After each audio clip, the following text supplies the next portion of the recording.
Hollywood, California, Monday, November 2nd.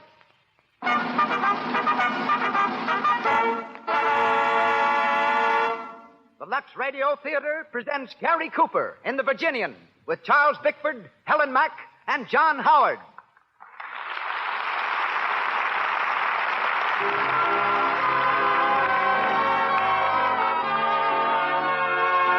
Lux presents Hollywood.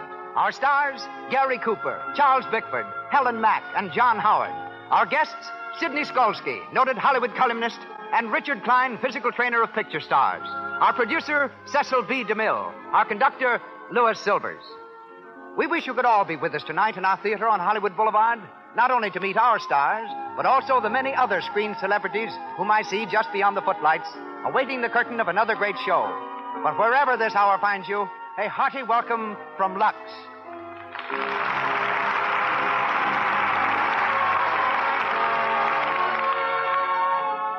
This program comes to you with the good wishes of the makers of Lux Toilet Soap, the soap preferred by 9 out of 10 Hollywood stars, and is yet so inexpensive that every girl can use it every day. Our message is to use all the cosmetics you wish, but remove them thoroughly, the Hollywood way, with Lux Toilet Soap, whose active lather cleanses the pores and keeps your skin soft, smooth, always lovely. Our show opens with word from our producer. Ladies and gentlemen, Mr. Cecil B. DeMille.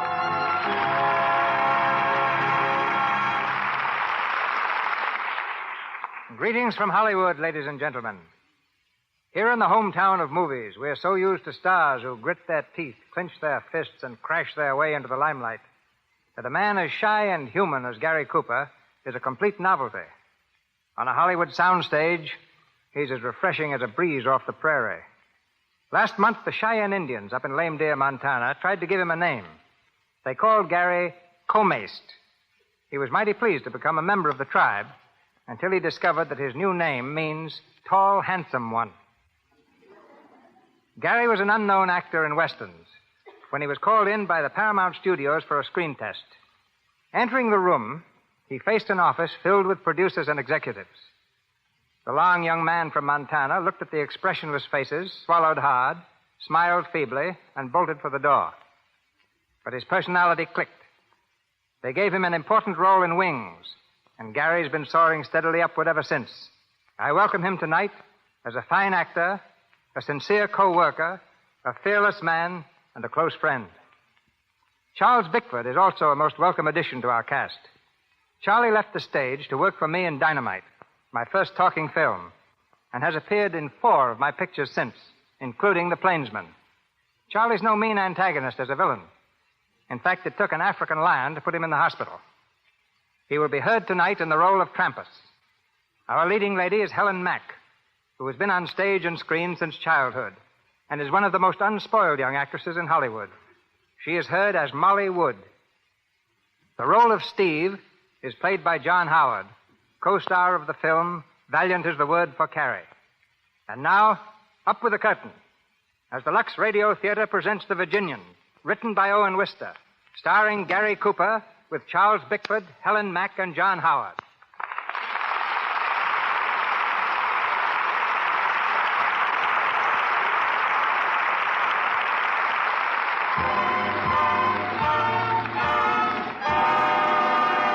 Wyoming, in the early 1900s. The dusty little town of Medicine Bow is humming with activity. And though it's only 10 o'clock in the morning, the Maverick Cafe is filled with a noisy, rowdy gang of cowhands, whooping it up on their one day off. From the street comes a tall, quiet-spoken young cowboy, known to his friends as the Virginian. As he steps up to the bar, he gets a loud welcome from an old pal, Steve. Hey, you gall-dang mangy soup-fed buzzard, who are you passing by? Steve! Nobody else but. Well, Steve, you ornery low-down cousin to a bald beaver. What in blazes you doing here? Oh, nothing special. Blew into town about a week ago. Well, I'm sure glad to see you, Steve. Say, it must have been 4 years since we was riding together. 4 years or more. Yes, sir. Say, I heard about you being made foreman over at the Box X Ranch. It kept me laughing for a week. Yeah? Well, what have you been doing? All the same as usual. Working some and playing some. Mostly playing. You no good, Weasel. You're just the same as always. Ain't no account to nobody nowhere. Ain't you ever going to settle down? Who, me? Say, what for? Buenos dias, senor. Oh, hello, Nina. How are you? Muy bien. Hey, let me introduce you to an old pal of mine. Oh, hello. Morning, ma'am. He's very handsome, no? Yeah, just a minute. Sure, he's a real lady killer, Nina. Gee. Hey, you better watch out for this hombre, ma'am. He's a low-down, double-barreled liar. Don't you believe a word he says? Oh, yeah? Hello. What's the argument, boys? Oh, hello, Trampers. Step right up and join in. I don't know what it's all about, Nina, but whatever it is, I can settle it fair and square. No. In my favor. When'd you get in, Trampers? Just blowed in to beat your time with this lady. Come on, Nina, I'll buy you a drink. But, senor, I am with this gentleman. You mean you were with him? Come on. No, stop. I want to stay here. Hey, I ain't arguing with you, sweetheart. I'm telling you. No, let me go. Wait. There ain't no argument, Trampus. We're getting along just fine. Not that it's any of your business. Who's talking to you? I'm just telling you. Yeah? Well, when I want to know anything from you, I'll let you know, you long-legged son of a... Wait a minute.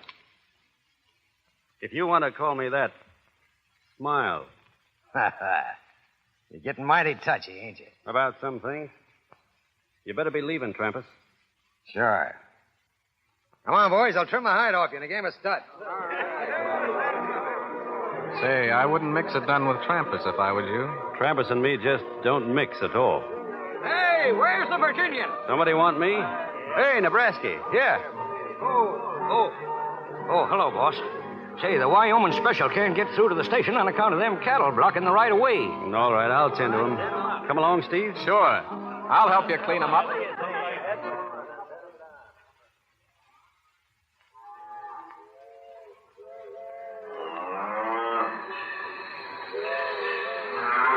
Get up there. Get on. Hey, head them this way. All right, Nebraska, show 'em along. Oh, get along there, you. Get along here, down. Well, I guess that fixes it. Thanks, Steve.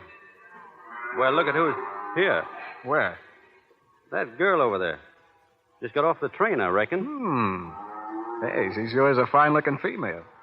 Yeah, I'd kind of like to make her acquaintance. I seen her first, Steve. Hey, what's the matter with her?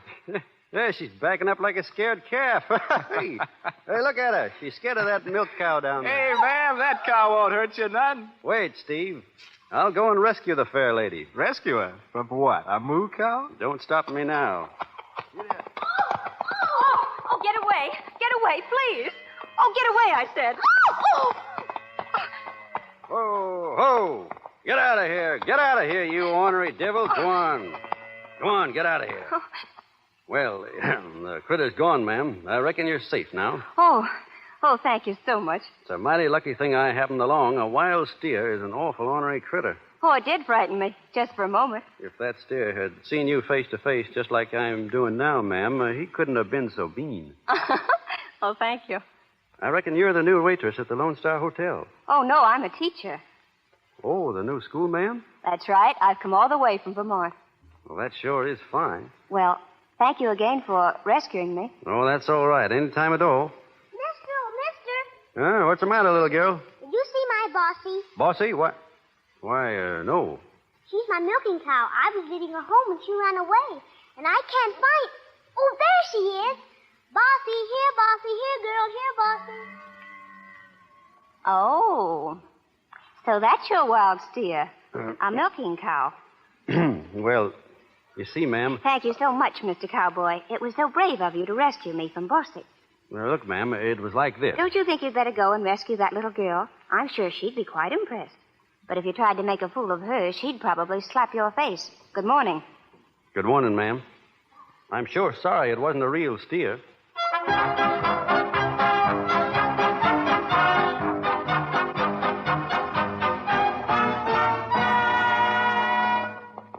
My Lulu gal's a daisy. She wears a big white hat. And I'll bet your life when I'm in town. Easy, boy. Who's that, the Virginian? That's right, Judge. I thought I recognized you. The dark I wasn't sure. On your way to that welcoming party they're giving for the new schoolma'am, I suppose. That's where I'm heading, Jed. Yeah, me, too. They say she's a mighty pretty girl. Yeah, she sure is. Say, The Valley Ranchers had another meeting this afternoon. About rustlers? Yeah. The patience is plumb give out. I tell you, the country's going to the dogs when it pays a man better to steal than to work. It ain't everybody that's stealing cattle, Judge. Some is, and it's up to us to find 'em out. You know, Judge, I got an idea that ain't going to be so awful hard once we set our minds to it. What do you mean? You got any suspicions? Maybe. Who? Well, it's only a suspicion, Judge. Cattle rustling's a nasty thing to pin on a man unless you got proof. Tell me who it is. I'll get the proof. No, I reckon I'll wait a while, and if I was you, Judge, I wouldn't say nothing about it to the welcoming party. No use spoiling the schoolma'am's first social gathering.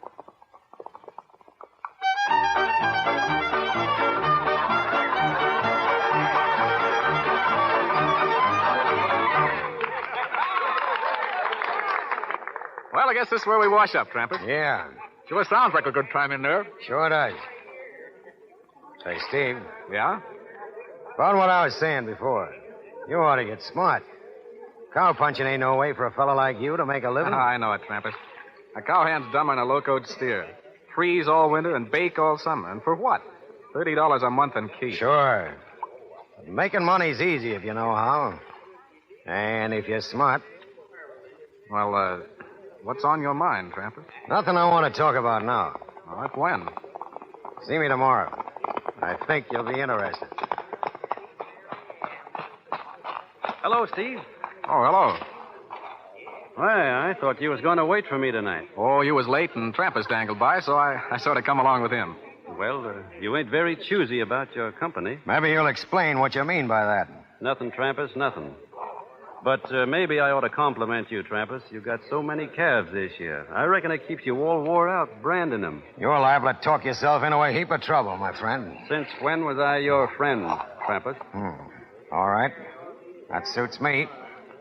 See you later, Steve. Yeah, Well, Steve, how about circulate around to the dance? sure. Come on, let's go in.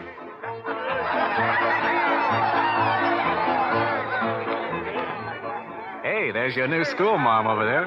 Yeah. Hey, she looks mighty pretty in her Vermont dress, don't she? Say, she'd look good in an Indian squaw blanket. Well, here goes, Steve. You gonna ask her for a dance? And I'm going to get it. Evening, ma'am. Oh, good evening. Would you care to try a turn at dancing? Huh?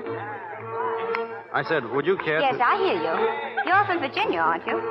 Yes, ma'am. That is, I was born there. I always thought that Southerners had such good manners. That's correct, ma'am. Leastways, they should have. Well, in New England, where I came from, a man always asked to be introduced to a lady before he asked her to dance. I ask your pardon, ma'am. Will you excuse me for a minute? Certainly. Thank you, ma'am. Hey, Shorty, Yeah? come here. Yeah, what do you want? You know the new school, ma'am? No, sure I know her. Well, I want you to introduce me. Formal like. Sure. Yeah, come on over. Thanks, Shorty. Oh, Miss Wood. Yes. Miss Wood, I'd like to present an old friend of mine to you. We calls him the Virginian. Very pleased to meet you, ma'am. Oh, yes. You're the gallant young man who rescued me from the tame cow. What's that? Tame cow? It's all right, Shorty. I'll see you tomorrow. Huh? Oh, yeah. Yeah. Well, so long, boys. Well, Well, would you like to dance, ma'am, or should we sit down? thank you. I am a little tired. I'd rather talk than dance. Can't talk and dance at the same time anyway. Should we go outside? Very well. This way, ma'am.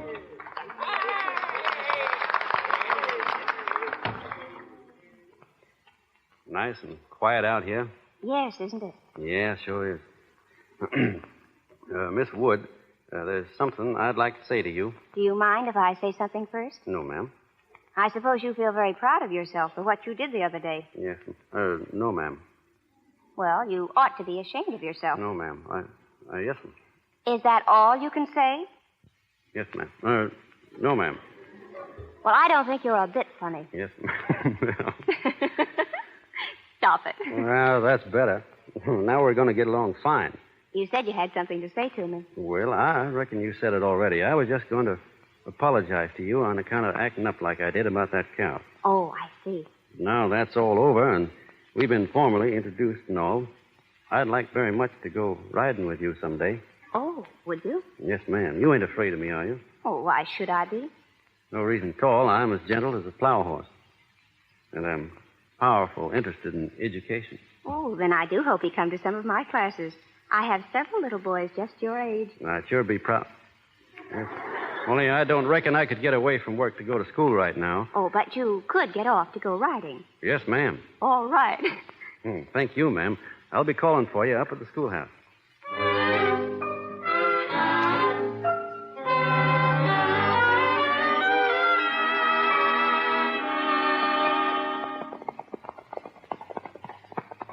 Well, how do you like the new horse? Oh, she's marvelous. What's her name? Oh, what are you laughing at? Well, her name is Sir Henry, but I call him Hank for short. Well, he's a nice horse. You want to get off here for a while? All right. Easy now. There you are. Oh, thanks. Oh, it was wonderful to ride out here. I love it more every day we come. I reckon I do, too. Never noticed the country much before, but coming out this way with you all the time, I like it fine. You haven't told me about that book I lent you last week. Did you finish it? That Romeo and Juliet? Yes, ma'am, I finished it. Don't tell me you didn't like it. Well, I ain't read any poetry before, but as soon as I get the hang of it, it'll be as easy as reading the patent medicine catalog. Didn't you like the story? Well, they raised a mighty strange breed of men in them days, but in some respects, this Romeo was a pretty good hombre. Oh, indeed. Just a pretty good hombre. Yes'm. He had his enemies and he killed them. Shows he wasn't no coward and proves he was quick on the draw. Why, you approve of killing your enemies? An No. eye for an eye? No. Not if there's an honorable way out, no, ma'am. But them enemies was particular ornery. They had it coming to them. Well, what else? What didn't you like about Romeo? I didn't like him in that balcony scene. The balcony scene? Why, that's the most famous scene in the play. Maybe so, but not for me. What's his idea in traipsing up and down a rope ladder, anyhow? Why didn't he go in through the front door? Don't you understand? Their families were enemies. But traipsing up a ladder, that ain't my idea of a real man. Well, what would you do? Go in and kill her father? That would be nice. No, I wouldn't have killed him, but I'd have had a showdown with him, man to man, and if he was too stubborn to call off that fool feud, I'd have grabbed Juliet right off that balcony and married her. That was just what he was planning to do. Yeah, I know, but he couldn't stop playing actor on that balcony. Wasted so much valuable time, he got them both killed. What would you have done? Well, I ain't no Romeo, but if I loved a gal and wanted her, I wouldn't fritter away the time on no rope ladder making up poetry. Well, what would you do? I'll show you. I'll just take her like this. Let me go. Stop it. Stop. Oh, There, that's what I'd do. you're just as sure of yourself as ever, aren't you? Molly, don't play act with me. We don't fool each other. We ain't on no balcony. Molly, don't you think the spring is the prettiest time of the year to be married? I don't want to be married. Oh, Molly. Well, not yet, anyhow. I've got my school, and I'm just getting started, and Teaching school. That ain't no woman's job in life. it's mine. Oh, I like you, and I admire you, but I'm not sure of myself yet. This country's so new and strange. I feel like an alien, an outsider. Oh, I don't know how to explain it, but I just feel that I'm, well, different. Women are funny, Molly. I don't understand them. Well, I'm glad you think you don't. What was that? Sounds like a calf bawling. I better find out what the trouble is. I'll go with you. No, you better stay here. I'll be right back. Come on, boy.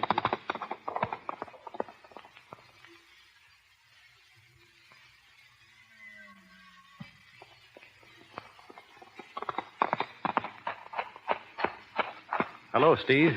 Oh, hello. I didn't know you was coming up this end of the range. Oh, I'm just kind of drifting around. I just been putting a monogram in a couple of strays. Yes, so I noticed. Steve, there's no use talking around things. You've been putting Trampus's brand on somebody else's calf. Well, what about it? That's rustling, Steve. Oh, what's a few calves more or less to a man that's got thousands? I'm sick of nurse-baiting somebody else's cows around for no more than enough to keep you in smoking tobacco. Don't talk that away, Steve. You and I done a lot of loco things together. But there's some things that ain't only loco, they're plumb wrong. Oh, you take life too seriously. This whole country's taking things more seriously. I ain't trying to lecture you or play Sunday school on what's right or wrong, but the ranchers around here are plumb sick of having their herds trimmed out, and there'll soon be posses out with ropes on their saddles. Well, I'm carrying a nice limber one to make it easy for him. If they catch me. You blamed hard-headed fool. What are you going to do? Turn me in? Nobody's talking about that. I reckon I couldn't be sore at you no matter what you did. But listen, Steve. You and I have been friends too long to find ourselves lined up on opposite sides in anything like this. Oh, shucks. How do I know what I'm going to do? This country's getting too civilized, too solemn. Yeah, I got a notion I'll be moseying out to the gold fields or someplace. No need you leaving, Steve. You know, you can stay on here as long as you want. Just so you don't do nothing crazy. And if I do? We ain't going to talk about that. Not till the time comes. Only I'm just hoping the time never does come.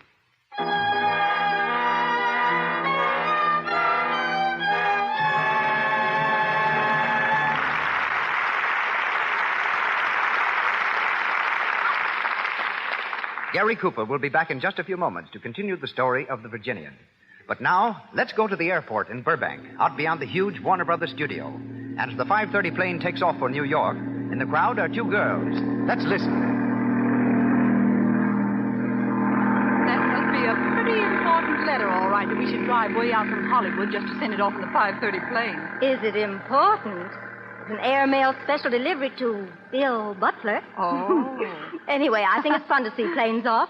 A lot of other people do, too. Look at the crowd. What? Well, they're not looking at the plane. No. Look at those mics and lights over there. Oh. They must be shooting a picture. Yes.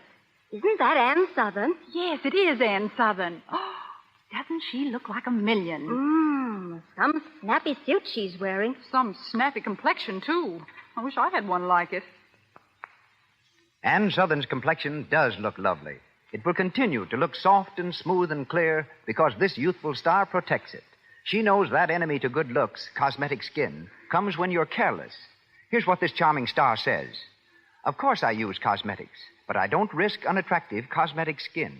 I use Lux toilet soap because then I know I'm safe. That's good advice for you. Lux toilet soap's lather is active.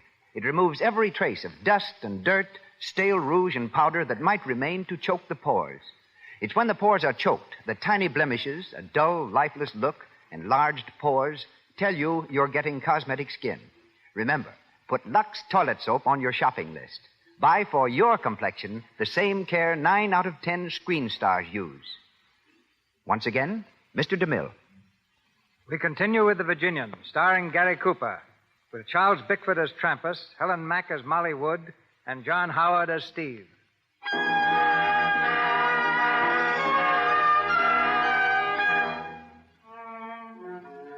Several weeks have passed since the Virginian warned Steve against rustling cattle, but the warning went unheeded. We find Steve now with Trampus and 2 other men engaged in running a herd. It's late at night, and they've made camp in a rugged hideaway deep in the hill country. Trampus, squatting beside the fire, gloats over their victory. Not so bad, eh, boys? 300 head of cattle worth more than 75 apiece. Better than herding for a living, ain't it, Steve? Say, I'm still herding them cows. We've been running them hard all day long. This ain't no picnic at all. You'll have your picnic, Steve, when we cash in on them. Hey, Pedro. Yeah? Put another stick on the fire. Yeah, wait a minute, Trampus. I'd let that fire be. It's big enough now. If anyone's following us, they'll see it sure as shooting. What's eating you, Jim? Getting scared? Well, ain't no use asking for trouble. Let the fire alone. Hey, listen. When I want a fire, I'm going to have it.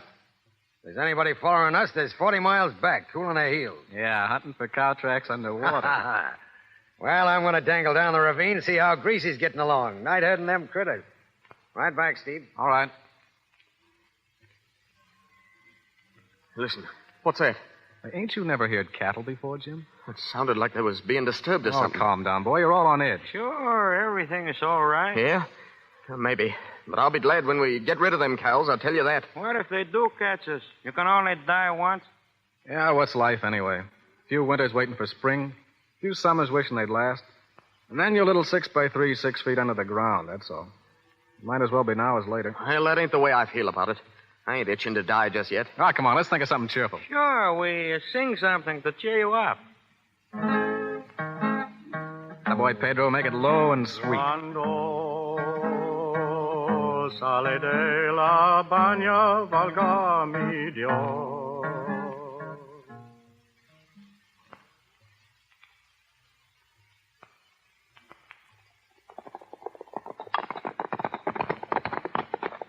Whoa, boy, whoa.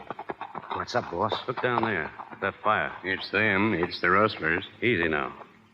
The cattle must be down in that ravine. Nebraska, take 3 men and round them up. Sure. Shorty, you skid around to the north and come up on the campfire from there. Take Honey and Baldy with you, but leave your horses here. All set, boss. Judge, you stick with me. Okay. When I whistle, Shorty, you and your men close in. Yeah. Won't they be surprised down there? All right now? Spread out, everybody. And come in easy. We want to make sure we get them all on the first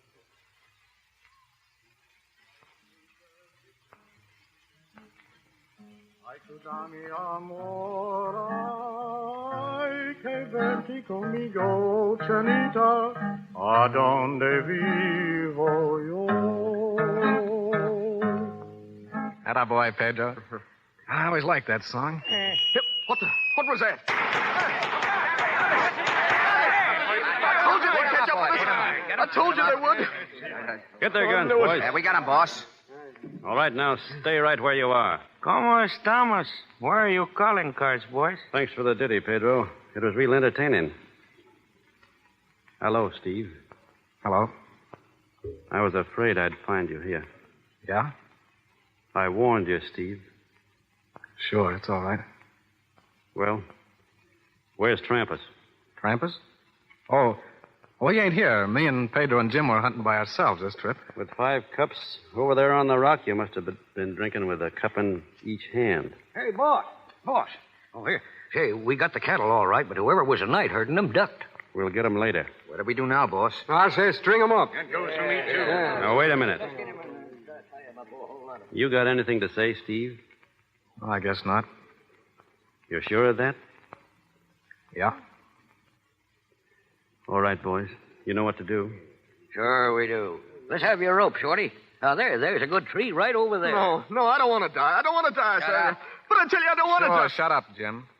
You got to take your medicine graceful. Well, come on, boys. I guess we're all set.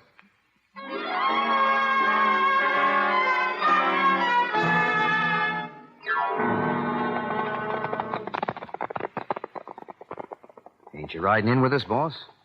No. I'm staying here, Shorty. I got things to do and things to think about. I know how you feel. About Steve, I mean. He was my friend, Shorty. I know. He sure went game, though.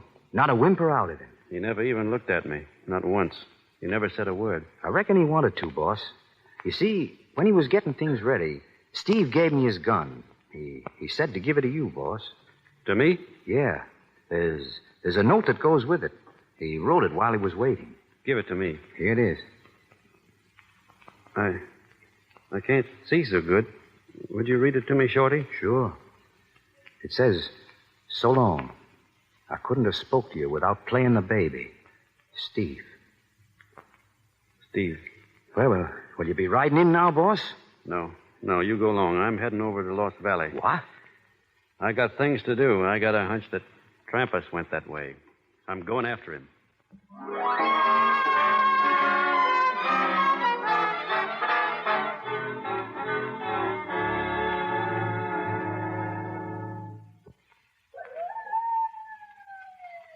Keep your head down, Greasy. Be sun up soon. I ain't taking no chances of being spotted. We gotta get away from here. They hung Pedro and Steve and Jim. We gotta get away, Trampas. We'll make it all right. We gotta watch our step. Now, take it easy. We'll stay here till dark, then we'll head south. After that... Trampas. What's the matter? Trampas, look down there. Someone is coming. Keep low. Ha-ha.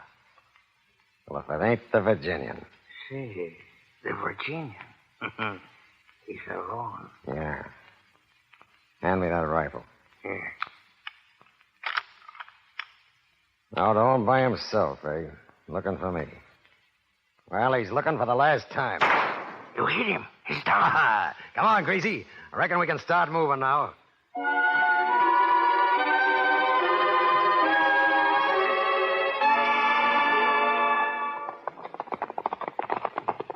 Whoa!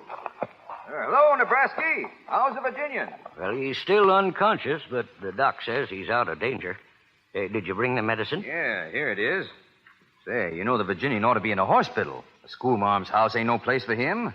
Well, what'd they fetch him here for, anyway? Well, they didn't fetch him. His horse brung him. Right over there to that door. His horse? Funny, ain't it? No, 'tain't funny. Say, he's been hanging around here so much the horse thought it was home.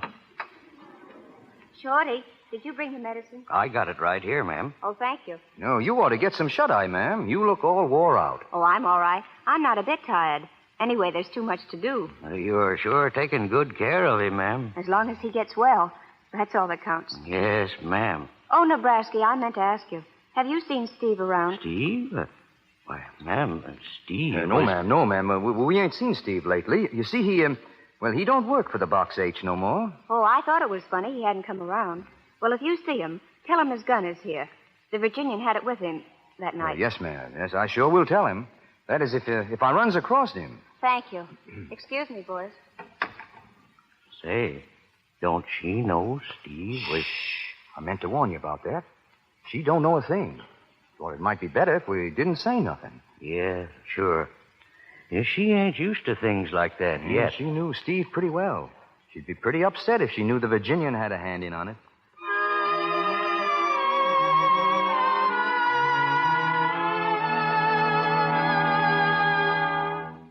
Well, how's the patient today? Oh, I've been up and around, Judge, feeling fine. Good boy. What's the doc say about you? All fixed. He says I can get out now anytime. Only Miss Molly, she's been taking such good care of me, I kind of hate to leave. I can't say I blame you none. You know, there's been some talk lately down around the town as to how we all might be doing a little celebrating sometime this spring. Celebrating what? Oh, a wedding. You mean me and Miss Molly? How about it? Well, I wouldn't go putting no bets up if I were you, Judge. What's that? Not if I was you. You ain't getting married? Oh, I didn't say that. You said don't put up no bets. Sure. You know, it don't look so good for a judge to go around gambling on a pretty sure thing. I reckon it don't, son. Oh, morning, Miss Wood. Good morning.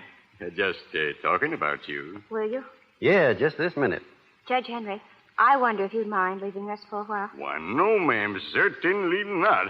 Just getting ready to leave anyhow. Thank you. Well, so long. So long, Judge. See you soon. Sure hope so. Morning, Miss Wood.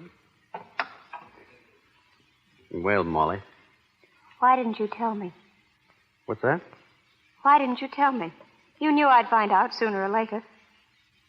I reckon you're talking about Steve. I am. Well, I thought you knew, Molly. I didn't know. Not until this morning. Oh, it's horrible. Horrible. It had to be, Molly. You were there. Why didn't you stop it? You could have stopped it. No, you see, I was leading the posse. You? Yes. But Steve was your friend. It didn't make much difference then. Your friend. And you murdered him. Murder? What else can you call it? Molly, don't talk like that. It was hard enough. Don't make it any worse. Somebody had to do it, and I was in charge. That's our kind of law. Does your kind of law tell you to kill your friends? It ain't a question of friends or enemies. It's a question of right or wrong. I did what I thought was right, Molly. It was right. Do you think I'll teach my children to believe that? Do you think I'll help raise a new generation to approve of murder? Where you come from, they have policemen and courts and jails. We ain't got that. So when we have to, we do things our own way. I see it now. It's this life. It destroys every human feeling a person's got. It's destroyed you. It's made you cruel and ruthless and cold-blooded. Well, it won't destroy me. I won't let it. I'm leaving here just as soon as I can. Leaving, Molly? You don't mean that. I do mean it. Then you're leaving me, too. Yes, I'm leaving you, too. I'm leaving everything that's base and mean and ugly. Now, please get out and let me alone. Let me alone.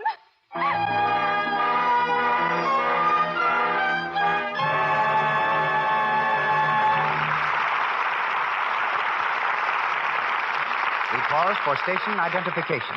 This is the Columbia Broadcasting System.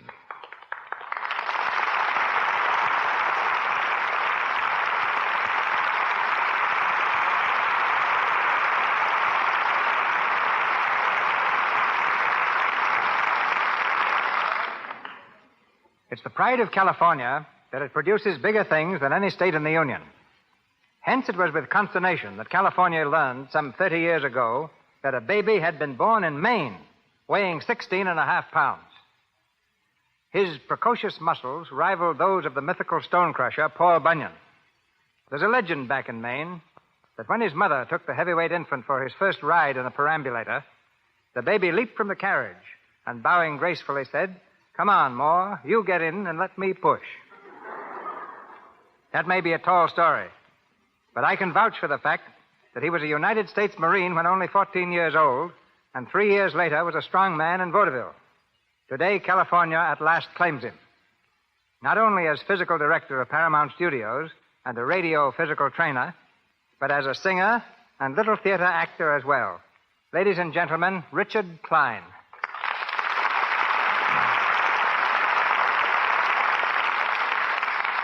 Well, thank you, Mr. DeMille. What would you like me to do? Sing, act, or give you a workout? I've heard you sing, I've seen you act, and I've thrown myself on your mercies in the gymnasium. Tonight is my turn. All right.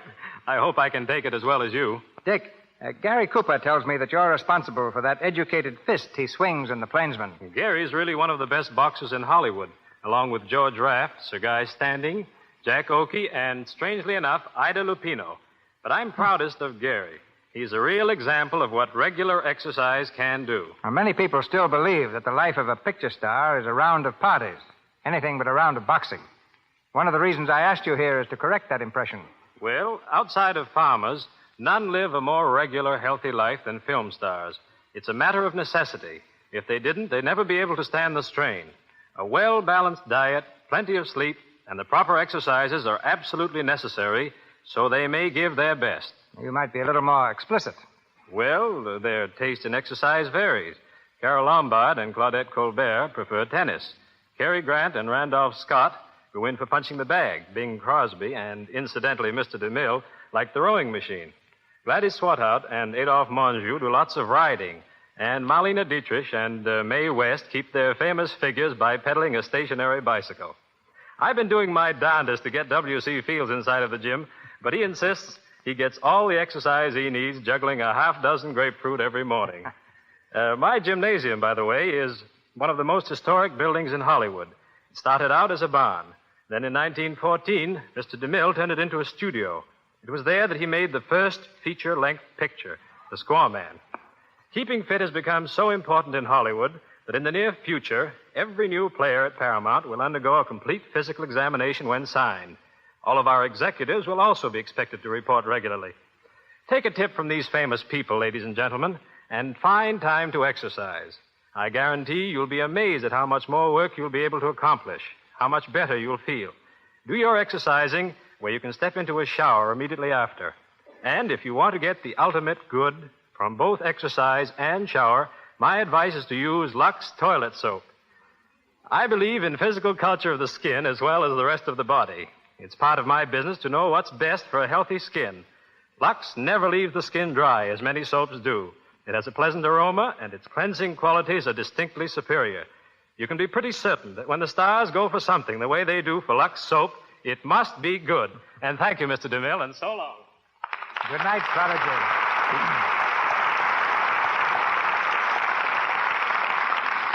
And now, back to the Virginian, starring Gary Cooper with Charles Bickford, Helen Mack, and John Howard.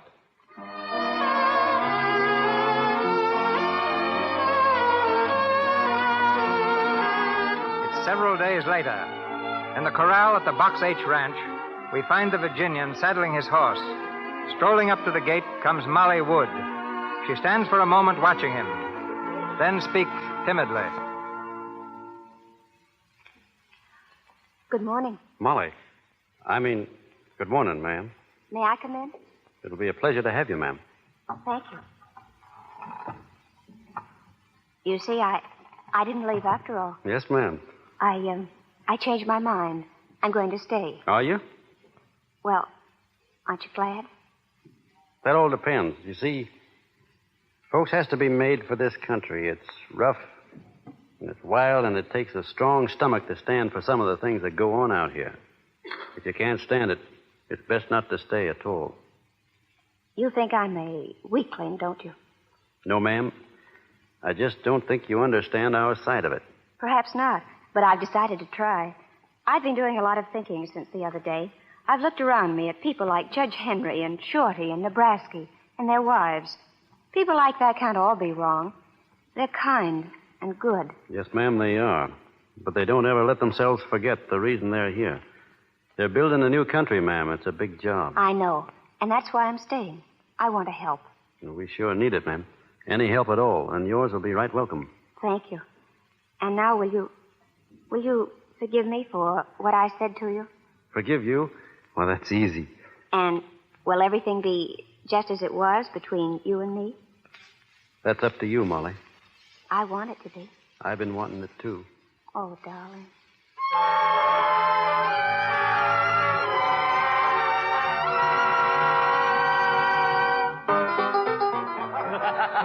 Hey, Joe. Joe. Oh, hello, Trampus. Ain't seen you around here for months. Yeah, I've been traveling. Set up around, Joe. Sure. Hey, Greasy, come and get it. Hey. Say, Joe, town's getting mangy with cowhands. What's up? Payday? No, a wedding. The Virginian's getting hitched to the new schoolma'am. The Virginian, huh? You'd think he would marry her. I heard she saved his life. Yeah, I do seem to recollect something about him being shot a while ago. Injuns, wasn't it? Yeah. Somebody plugged him in the back. You don't say. Too bad it didn't finish him for good. Come on, Greasy, drink up. Yes, house,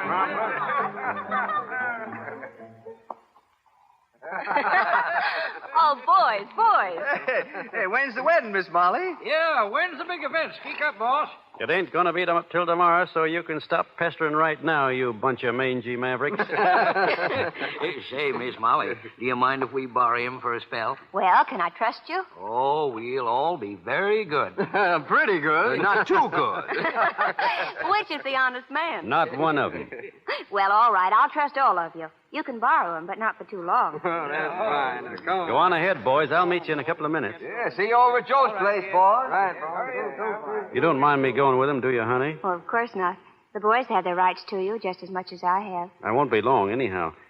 We'll have plenty of time alone where we're going. We'll travel west till we find just the place we want to make our home. I hope you'll never be sorry. I hope I'll always be able to make you happy. And to keep you happy. That's going to be my main aim in life. Oh, I love you. Well, you better run along now. The boys are waiting for you. Come on, boys. One more round. Yeah, come on. Take it easy, boys. I got to get married tomorrow. Set him up, Joe. Sure. Say, there's a friend of yours in town. Yeah? Yeah. Fella named Trampus. Trampus? Did he mention he was a friend of mine? He said plenty about you. All lit up and talking big. Said he'd drop in again in case there's any interest to you. Well, it ain't.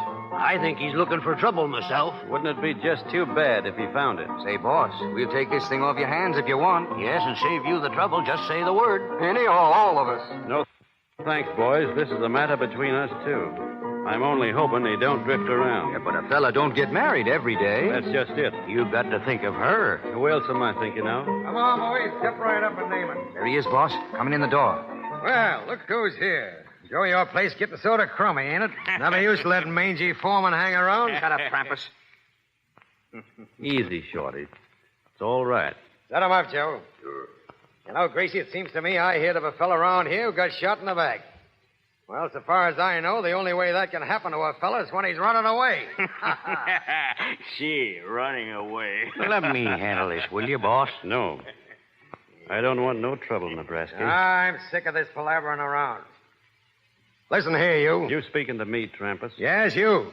You've been spreading a lot of talk around about my dealing in cattle. I'm having a showdown with you here and now. Trampus, I'm trying not to have any trouble with you just now. Yeah, you've been dodging it for 5 years.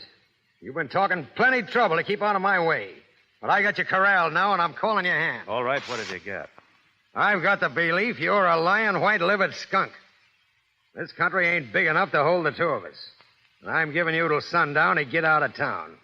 It's too bad you had to say that, Trampus. Get out. Get out by sundown, or I'll shoot you on sight. Come on, Greasy, let's get out of here. Boys, I'd like you to oblige me in this by not interfering. Sure, we understand. Sundown. That's less than a half an hour now. You're going to tell Miss Molly? Not till it's over. She wouldn't understand about this. She's raised different. Well, we won't say nothing, boss. I got Steve's gun over at the hotel. I reckon that'd be the one to use. I'll go over now and fetch it.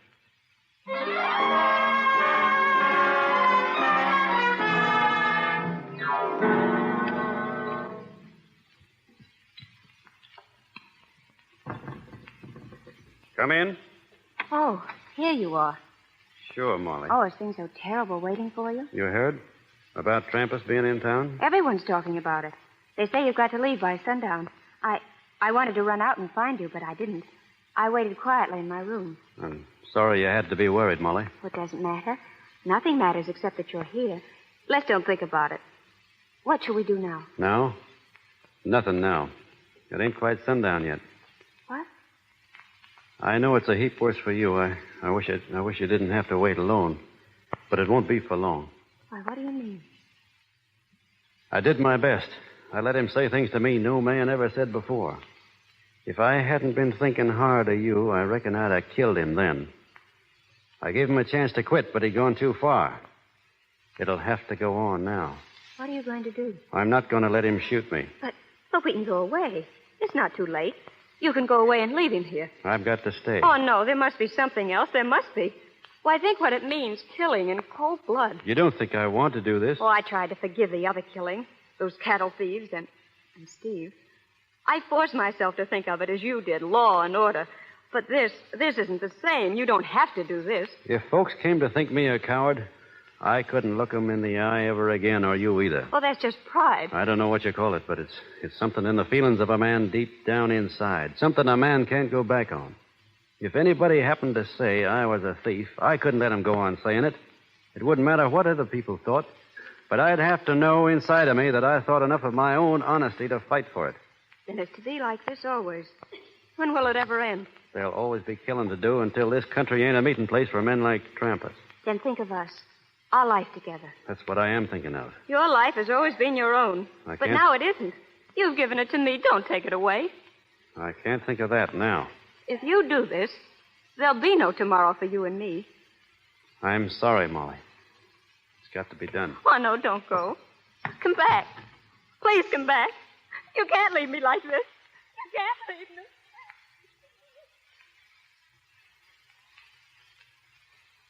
Hello, boss. Hello, Shorty. And it's sundown. Yeah? I just seen Trampas. He's in Joe's place. Yeah? I guess I'll take a walk down that way. Listen, boss. Stay on the sidewalk. You don't want to be stepping in one of them mud holes when you're taking aim. I'll be all right. I'll walk with you a piece. That is, if you don't mind. Of course not. Come on. Watch out for the loose boards, boss. This walk is full of them. I'll watch it. You feel all right? Fine. We're all with you, boss. I know it. There he is. Just coming out the door. He sees you, boss. Yeah. I'll go on from here alone, Shorty. Sure, boss, and lots of luck. Thanks.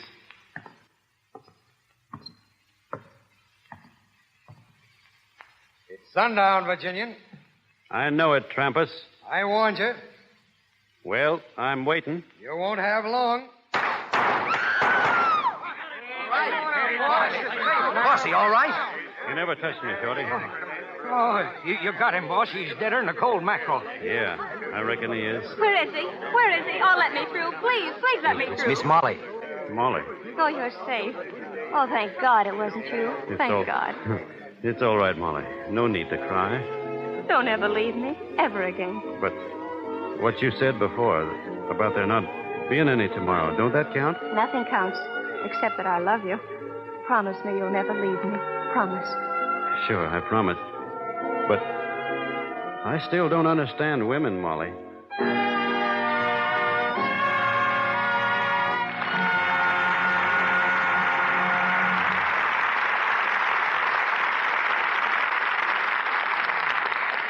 We take our leave of the Virginian, but not of Gary Cooper and Helen Mack, who come back to the microphone a little later.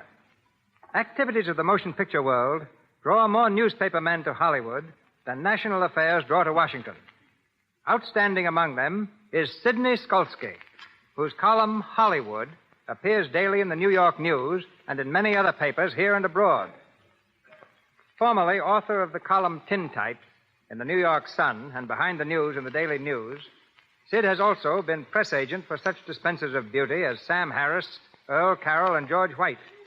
He would probably be offended if I said he is the best-liked film reporter. Sid is a member of that resolute minority who believe in hewing to the line of news and letting the quips fall where they may. Ladies and gentlemen, Sidney Skolsky.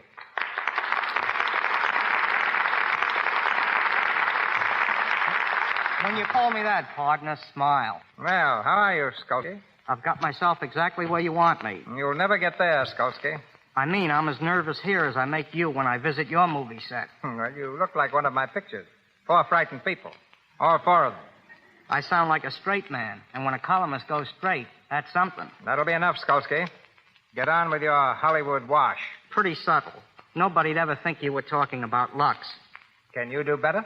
Well, I don't use publicity blurbs in my column, and I don't intend to start with this program. But I can truthfully say I've seen Lux soap in homes of movie stars that I've visited. And I don't believe actresses keep Lux around for the same reason they keep emeralds. Well, now that you're here, make the worst of it. Don't worry, I will. Hollywood is a place where Kay Francis now keeps her diary in shorthand, where Gloria Swanson has 8 photographs in her bedroom of Gloria Swanson. It is a town where you need an umbrella to walk through a mist. It is a town where Hugh Herbert, leaving a party, said to the hostess, "I had a lovely evening, but this wasn't it." Where Francis X. Bushman, who was once the Clark Gable and Robert Taylor of his day, now owns a hamburger stand opposite the 20th Century Fox studio and is still serving his public.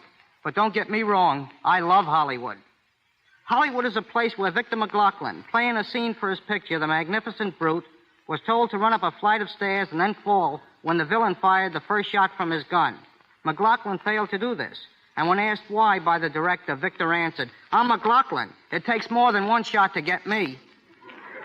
It is a town where Simone doesn't pull down the shades in her apartment, and rents have gone up in that neighborhood. But don't get me wrong, I love Hollywood. Hollywood is a place where Douglas Fairbanks has his name written on the bands of the cigars he gives you. It's a town where you can drive into a drive-in stand and bring home a cake of ice wrapped in cellophane. Where the first thing Robert Taylor had to do to be a picture star was to pluck his eyebrows. Where at the preview of the picture Pigskin Parade, they had a scene showing girls going to Yale. But don't get me wrong, I love Hollywood. Hollywood is a place where Ginger Rogers, for a wild evening, goes bowling with James Stewart on Wilshire Boulevard. Where John Barrymore gives a great performance, ordering a cup of coffee in the Brown Derby. It is a town where director Van Dyke, making the flicker Eskimo, took artificial snow to the Arctic. Where Gene Harlow wears a mink coat, and with nothing underneath it but a pair of silk pajamas. Where Gene Fowler now signs his letters, Gene Fowler, author of Jack London's White Fang. But don't get me wrong, I love Hollywood. Hollywood is a place where Charlie Chaplin keeps a huge dictionary in his bathroom. Where Garbo and Rex O'Malley, doing a dance in Camille, fell to the floor. O'Malley helped Garbo up and, rather embarrassed, said to Greta, "Oh, dear, how could I have tripped over your tiny little feet?" It is a town where Joseph von Sternberg raised a beard, and when asked why, answered, "I'm tired of looking at my face, and I'm not the only one." But don't get me wrong, I love Hollywood. Hollywood is a place where Carol Lombard can be seen reading a story in a fan magazine titled Clark Gable's Romantic Flight. It is a town where Irving Berlin, at a party, asked what song the feller at the piano was playing, only to be told it was Alexander's Ragtime Band. Where Ted Healy asked his stooge, Jimmy Brewster, "Who do you think will get in, Roosevelt or Landon?" And Brewster answered, "What's the matter with the guy we got in there now?" But don't get me wrong, I love Hollywood. And all was well as long as it supplies such good copy. Good night. Thank you. Good night, Sid. We bring back the Virginian, Gary Cooper, and the schoolma'am, Helen Mack. Thank you, Mr. DeMille. The only thing I missed tonight was seeing Gary ride a horse as he does when he really gets out in the open. Well, riding's nothing extra special, Helen. Back home in Montana, we learn to ride 'em most when we're kids. When most kids, rather, are pushing a kiddie car. I guess I cut my first teeth on saddle leather. Is that why you picked Gary for the part of Wild Bill Hickok in The Plainsman, Mr. DeMille? Partly, Helen. Actually, he's a perfect portrait of Hickok in look, size, and manner. Then there's a similarity between the Virginian and Wild Bill. The Virginian is the ideal American character in romance, short on speech and long on action. And Wild Bill Hickok is the ideal American character and fact. Hickok was not a bad man. He was a patriot. Well, then how did he get such a reputation as a killer? Well, he's supposed to have killed between 60 and 100 men, not counting Indians. Well, nobody counted Indians in those days. Oh, they were just used for practice. Probably. The fact is, Hickok killed only in defense of law and order, and as he said himself back in the 1870s, there's no Sunday west of Junction City, no law west of Hayes City, and no God west of Carson City. It was to change all this, to bring respect of law to the West, that Hickok devoted his life, finally losing it when shot by Jack McCall, who killed him for the strangest reason ever heard, because he admired him so much. I guess it's because all this is true that I got such a kick out of making the picture. It was real. Including the danger. In riding between two horses to escape an Indian ambush, I think you did something many stars would have avoided. However, that was in the script. What wasn't in the script was your stopping the 6 horses that stampeded across the prairie, running away with the stagecoach. Well, after all, I had to stop them. The one they were running away with was me. Well, while you were running away with the picture, I hope we'll soon have another picture for you to steal. When Gary steals a picture or a broadcast, it's really grand larceny. Oh, Helen. As far as I'm concerned, I wish this program could go on for another 60 minutes. Anything after your performance tonight, Helen, would be an anticlimax. Then all I can add is that when it comes to radio programs and soap, give me Lux every time. They're both tops. I'll vote the same ticket and include you, Helen. Thanks, Gary. Good night, everyone. Good night. Good night, Helen. Good night, plainsman.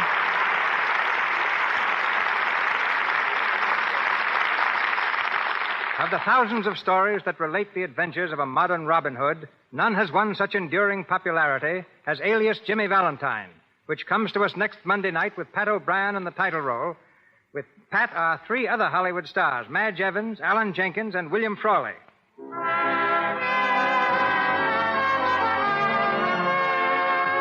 Our sponsors, the makers of Lux Toilet Soap, join me in inviting you to be with us again next Monday night when the Lux Radio Theatre stars Pat O'Brien in Alias Jimmy Valentine with Madge Evans and an all-star cast. This is Cecil B. DeMille saying good night to you from Hollywood.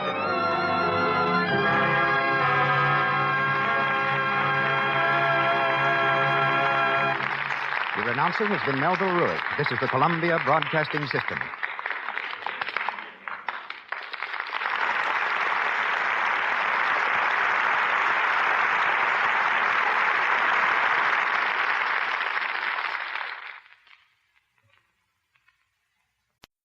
Hollywood, California, Monday, November 16th.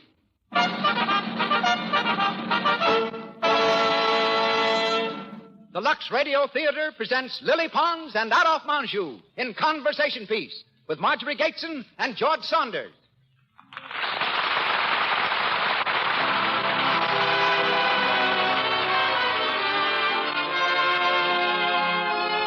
Lux presents Hollywood. Our stars, Lily Pons, Adolphe Menjo, Marjorie Gateson, and George Saunders. Our guests, Peg Murray and Cotton Warburton, film editor and former All-American quarterback. Our producer, Cecil B. DeMille. Our conductor, Louis Silvers.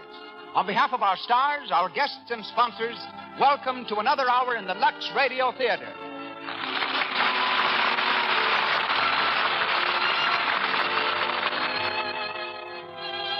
There is no better, easier way of keeping your complexion soft, smooth, and clear than through the daily use of Lux Toilet Soap. It's not surprising, then, that 9 out of 10 of the screen's loveliest stars protect their complexions with Lux Toilet Soap. What is surprising is that a large cake of this pure white soap costs only a few cents, so little that every girl can use Hollywood's favorite beauty care every day. Remember to buy a supply tomorrow. Thank you. And now, our producer. Ladies and gentlemen, Mr. Cecil B. DeMille.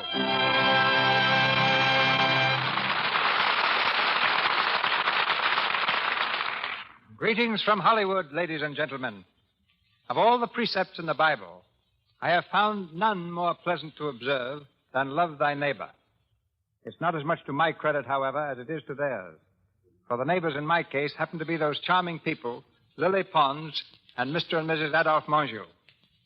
Last year, I rode across the country on the same train with Miss Pons. At that time, her dog was recovering from an operation. Ordinary dogs get nothing more aristocratic than fleas. A prima donna's dog gets appendicitis.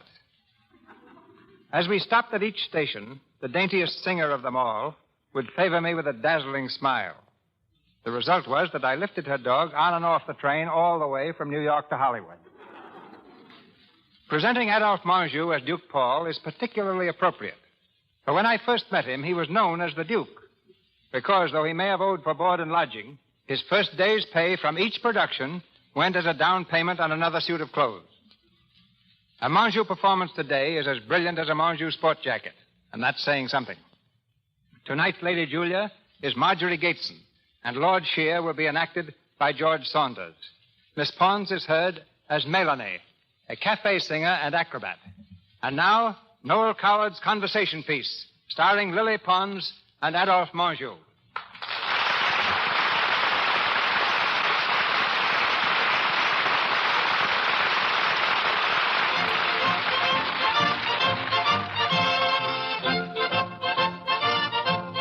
Our play begins in Paris during the year 1809.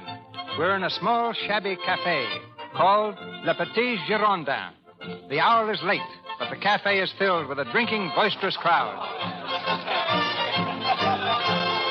At a tiny window, seeking relief from the tobacco-laden air, stands the perfect gentleman of the time, Duke Paul, conspicuous in that crowd for his elegant attire and obvious refinement. He has just been joined by Melanie, exquisitely fresh and untouched. Melanie, too, is quite unlike the others. Monsieur, you have come too early. I cannot leave until I sing again. I am impatient to start our new life, mademoiselle.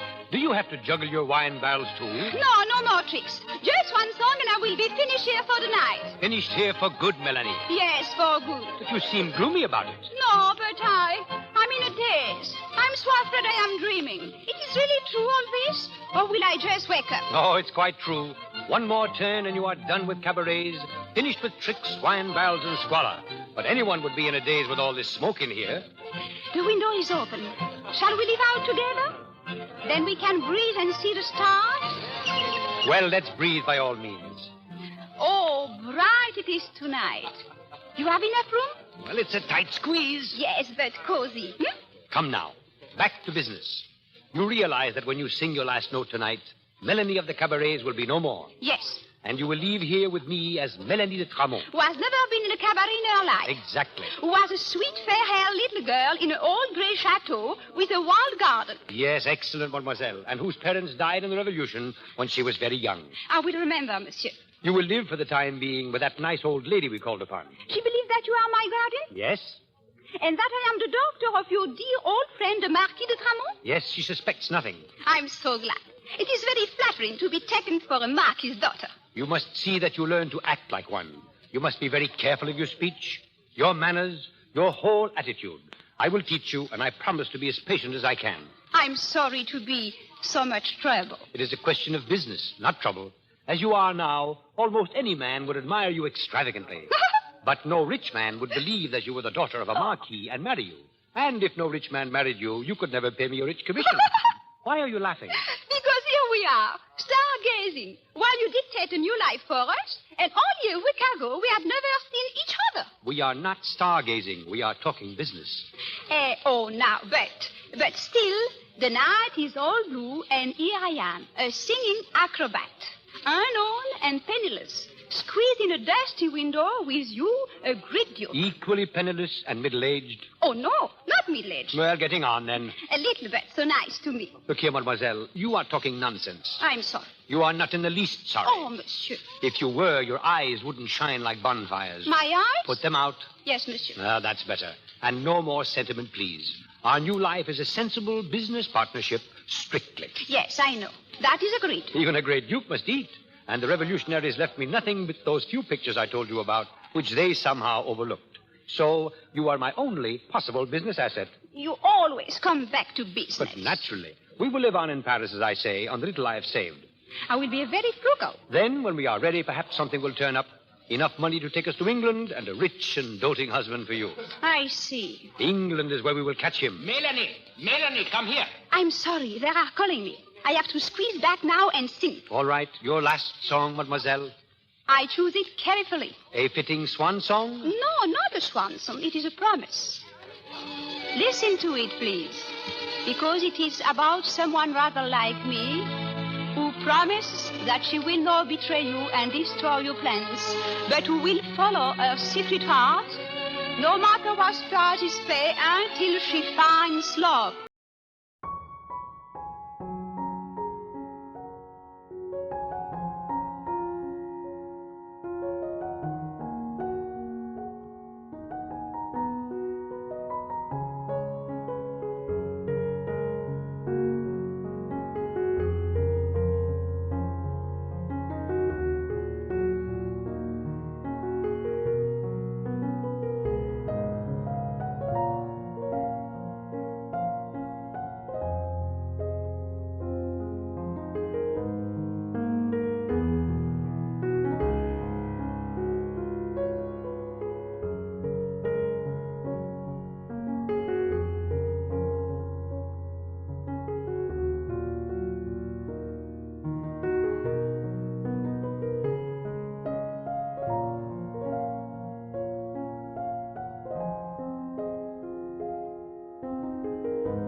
Melanie, where are you? Come here. I don't know. This nasty ship keeps pushing about me. I'm drenched from the waves, and the wind is shocking me. Where are you? Here, by the railing. Oh, Bickford, catch me. Here, hold on. Are you all right? No, I'm miserable. What do you want? Look, off there. Those lights. Yes, what there are? Melanie, those lights are England. England? Are you sure? Of course. It looks like rock. 2 years we have been waiting for this moment, and now we're here. No, quite. Oh. Think what it means, Melanie. We have enough money left from the 2 pictures I sold to keep us going properly for 3 months. And you are changed into a perfect aristocrat. Not perfect enough to fool your friend. Who? That woman. We wait here on the boat. Lady Julia. I think she suspects. Nonsense. Lady Julia couldn't possibly suspect. You are an aristocrat. And there is England teeming with rich men. It doesn't look it. We have only one handicap left. You're English. Don't worry. It is coming. Yes, at a snail's pace. Once in England, you will speak only English. Oui, Paul. The solicitor who engaged your little house in Brighton has also engaged a maid for you who cannot speak one word of French. Her name is Rose. Rose? I think she will be a thorn.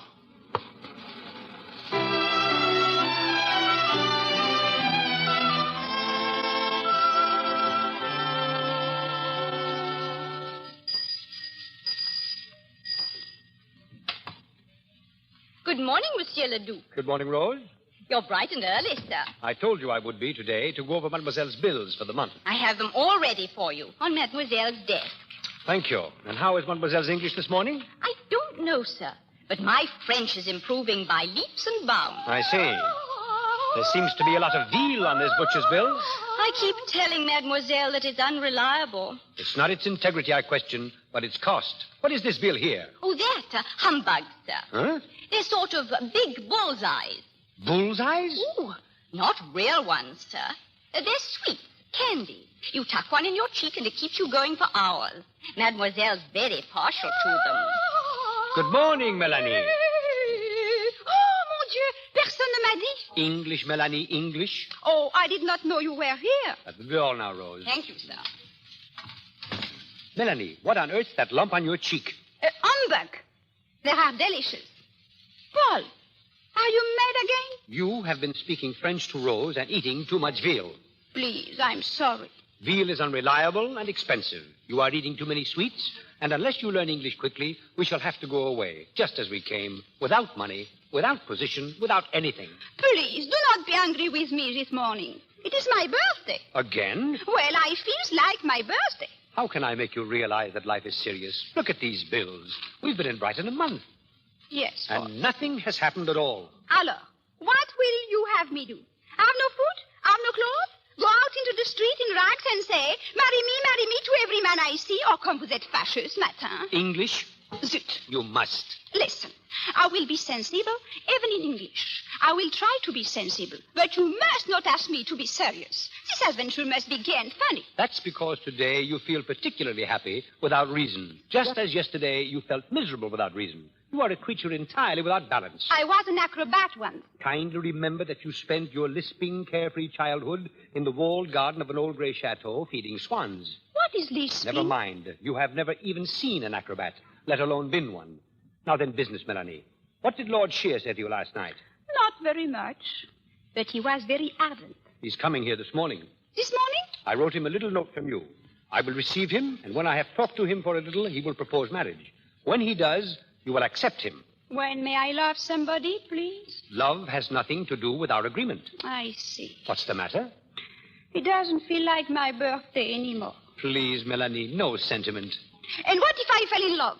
Fell in love? Yes. What if I fell in love? But why all this talk of love? I tell you it has nothing to do with our agreement. But what if I could not help it, in spite of your agreement?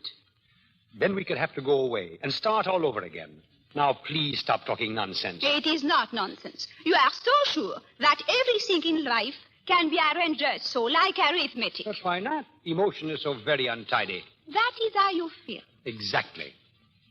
Very well. I will see our young Lord here, but I have not forgotten my promise, Paul. Promise? That last night at a cafe, to follow my secret heart.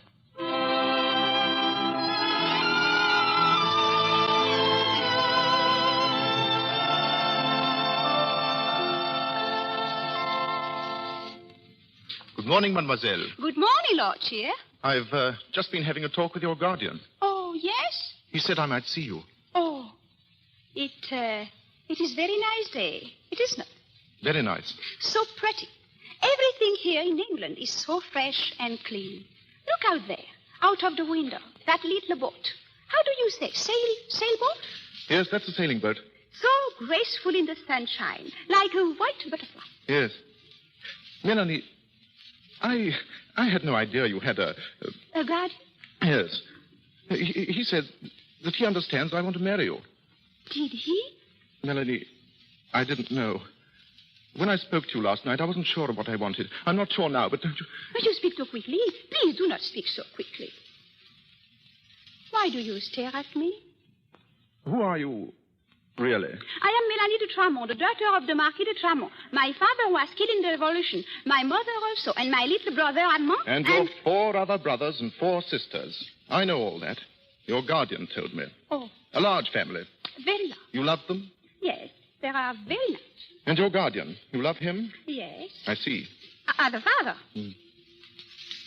Who are you, really? Oh, go away. Who are you? I don't know. Oh, please. I love you, Melanie. No. It's true. It feels strange, as though I weren't quite awake.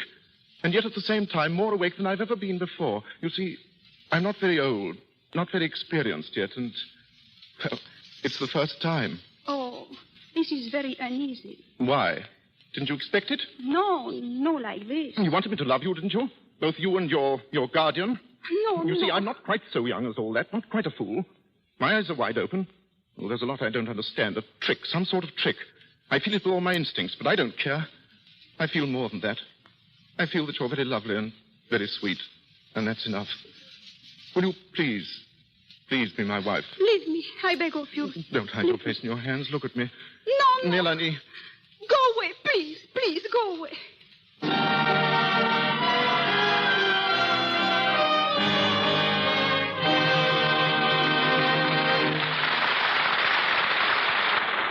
just a moment, we will continue with Conversation Piece, starring Lily Pons and Adolphe Menjo. Now, let's pay a visit to a typical Hollywood home. The family's sitting down to a 6 o'clock dinner, but we'll go upstairs and tune in on Anne, the pretty daughter of the house. Here she is. Gee, I would get stuck on the lot just when I have a date. Now I'm terribly late. I'm so tired. I hate to go out with Bill when I feel like this. Oh, but 3 cheers. I've got a good idea. Luckily, Anne knows a secret she learned from movie stars. And half an hour later, listen to what she says. I'll say that Lux Toilet Soap Beauty Bath makes a girl come to. I'm ready for a large evening now. I'm dancing on air. And what a fragrance that nice soap has. I feel like a million. Bill's got to think I look it. A Lux Toilet Soap Beauty Bath is soothing, refreshing. Its active lather is so thorough that it removes from your pores stale perspiration, every trace of dust and dirt. That's why it keeps neck and back and shoulders soft and clear. Why it protects daintiness, leaves skin sweet. That's why lovely screen stars like Loretta Young, Carol Lombard, Anita Louise use it. And why you're sure to like it. Try this luxurious, inexpensive beauty bath tomorrow. And now, Mr. DeMille. We continue with Conversation Piece, starring Lily Pons and Adolphe Menjo, with Marjorie Gateson and George Saunders.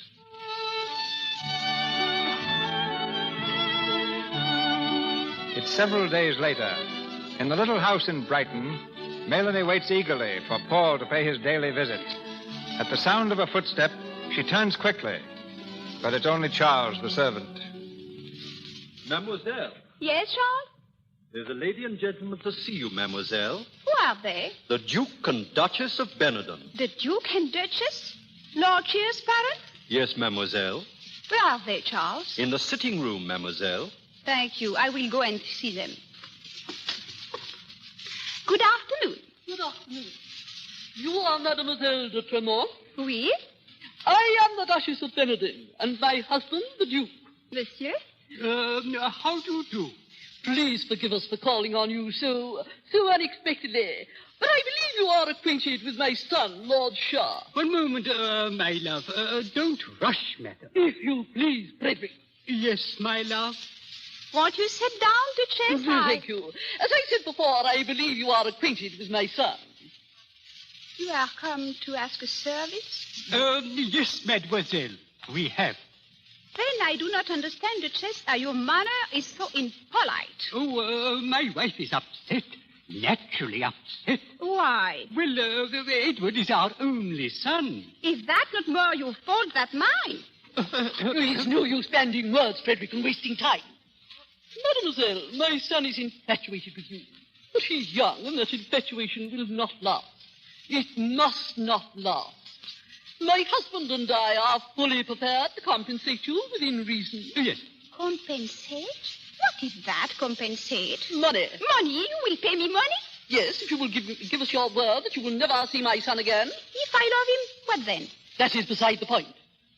I think you will perhaps go now. £500. It is very charming, your son, and his eyes are very clear and blue.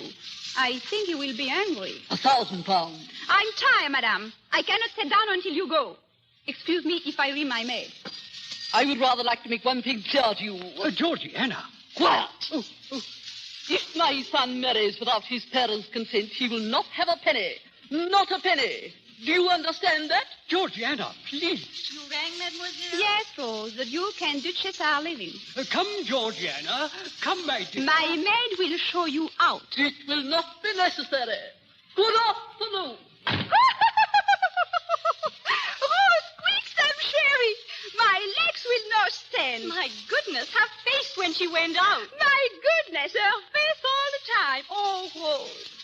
How my heart beats for her poor husband.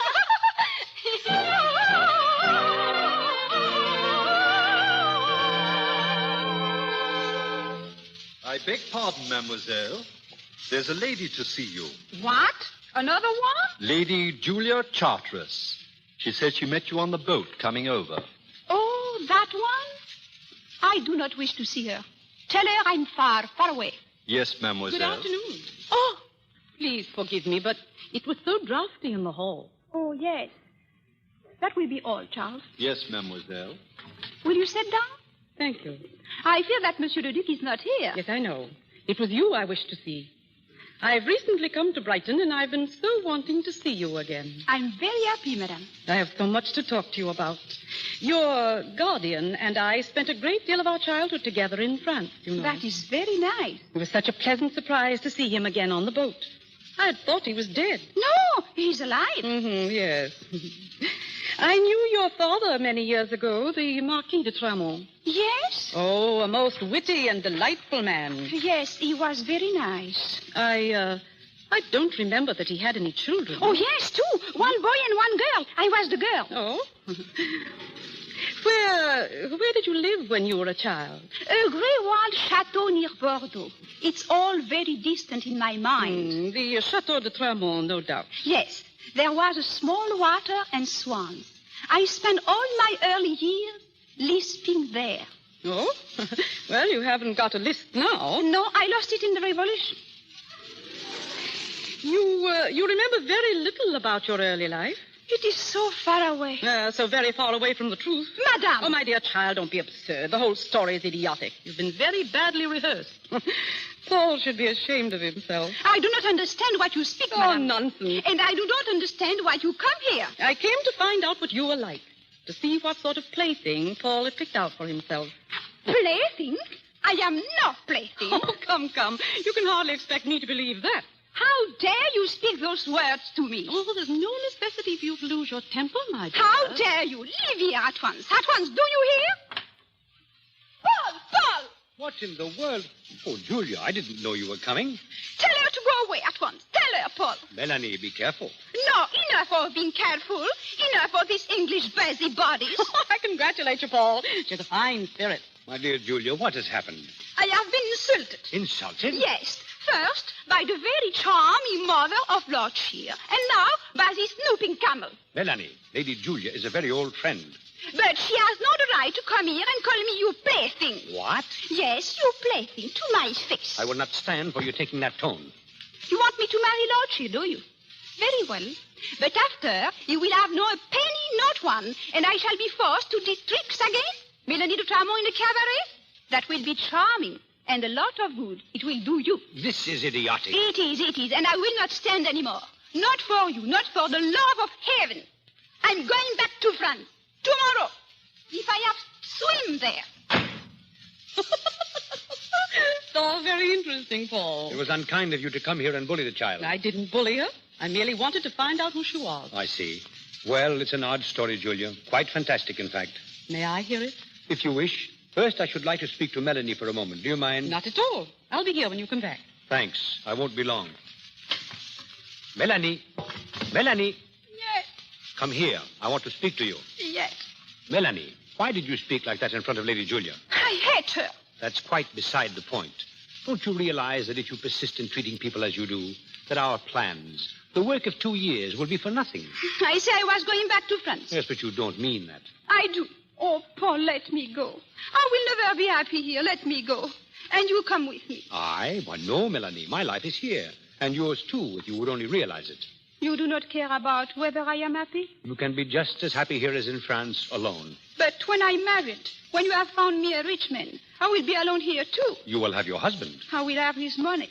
It's a good compensation. Is that all that love means to you? Is there nothing else? I've told you, business and sentiment don't mix. Now dry your eyes, Melanie, and try to be cheerful. I'll speak to you later. Where are we going? I'm going to call a carriage and take Lady Julia home. I'll have a good deal to explain on the way. Must you go? I'm afraid I must. Goodbye, Melanie. Oh, Paul. Paul.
Gee up there.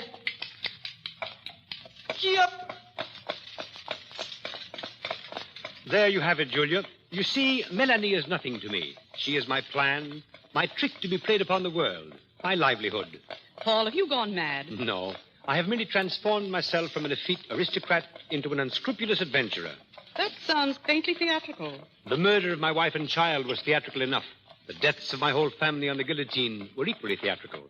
My life, from then onwards, as a fugitive, was an endless succession of seriocomic stage effects. I was a baker's assistant, a lawyer's clerk, a tutor. 2 years ago, I found Melanie singing in a cafe. She seemed to me to be better material than my sniveling pupils. And 5 months ago, I managed to sell 2 pictures from the old house. With that money, I brought her here. Why? Just to make a rich marriage. And you take the commission? Yes. Well? Well, I think it's a good joke, in very bad taste. Taste is too expensive a social luxury for a poor man. I suppose the poor little thing is in love with you. In love with me? What nonsense. This whole plan has been understood completely between us from the first as a business arrangement. How wise. Will you help me? Well, I'll try. I knew you would. Bring her to my house. When? This evening. This evening? If she'll come. I think she might if I ask her to.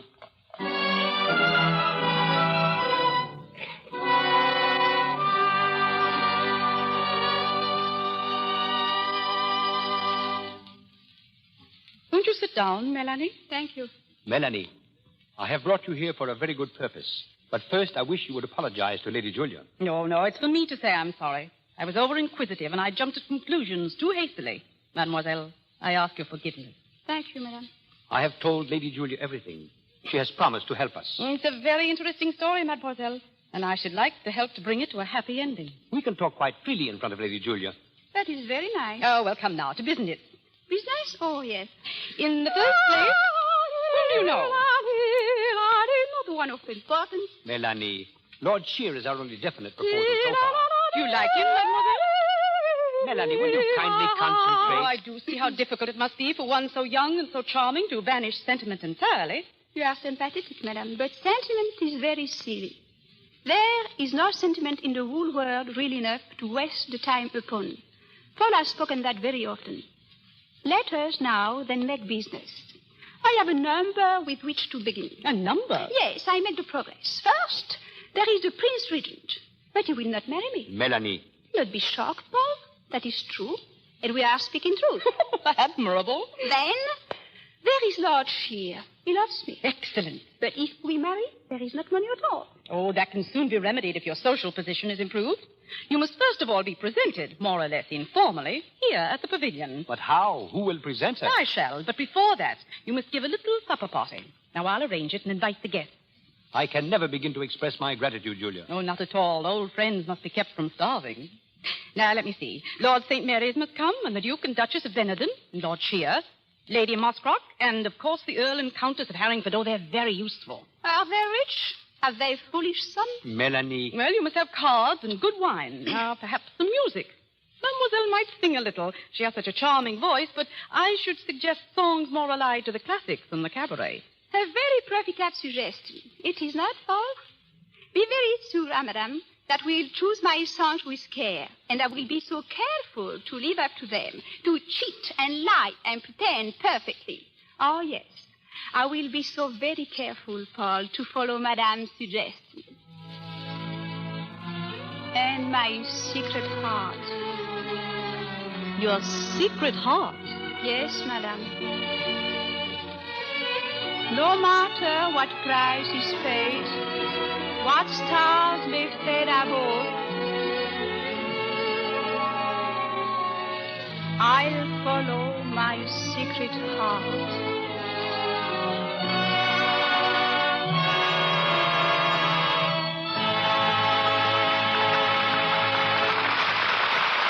Pause for station identification. This is the Columbia Broadcasting System.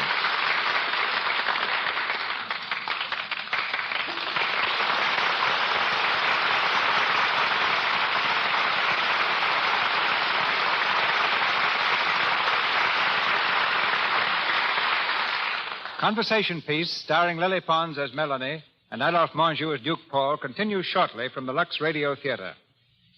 When the 1933 All-American football team was selected, practically every sports writer in the country picked cotton. Cotton Warburton, the diminutive quarterback of the University of Southern California. Since graduation, he's been at Metro-Goldwyn-Mayer Studios, where he's now a film editor. I've asked him here tonight to tell us something about editing films and scoring touchdowns. All right, Cotton, kick off.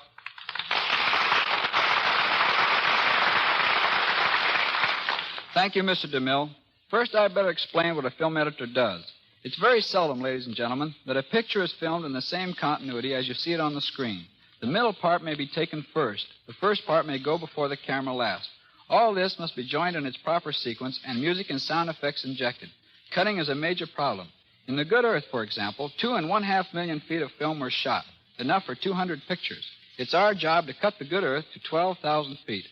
You know, Mr. DeMille, I thought I was through with football when I went in the picture business, but I'm still calling signals. Take this, for example. 25D, F38762, scene 28A, take 3, date 10-6. Now, let's call time out while you explain that to the audience.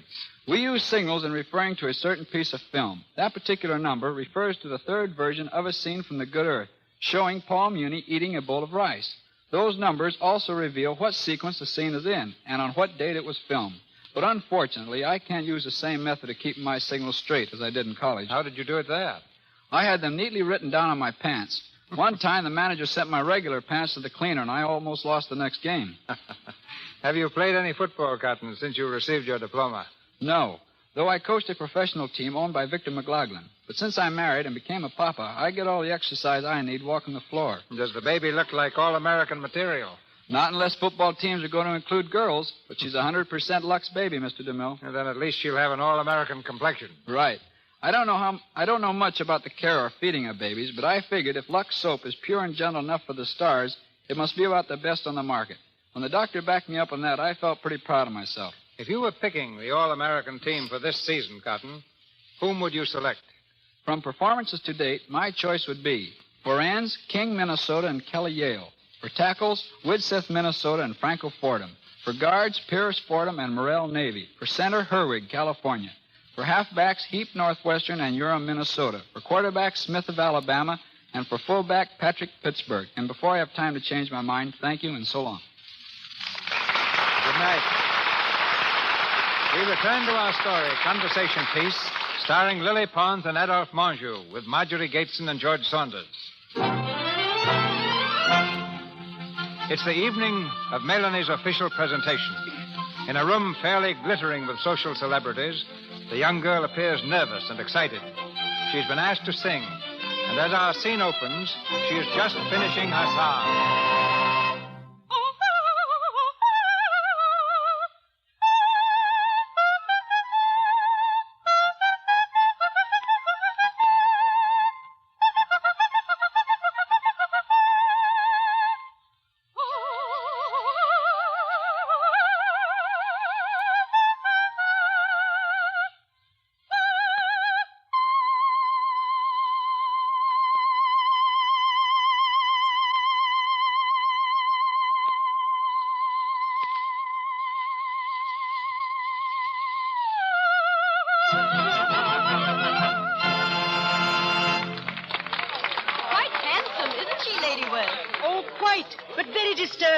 She doesn't seem to fit in, if you know what I mean. Yes, her background is a bit, shady, don't you think, Lady Harrington? I wish we could find out more about her. Well, I'm going to ask. You can't be too careful these days about the people you meet.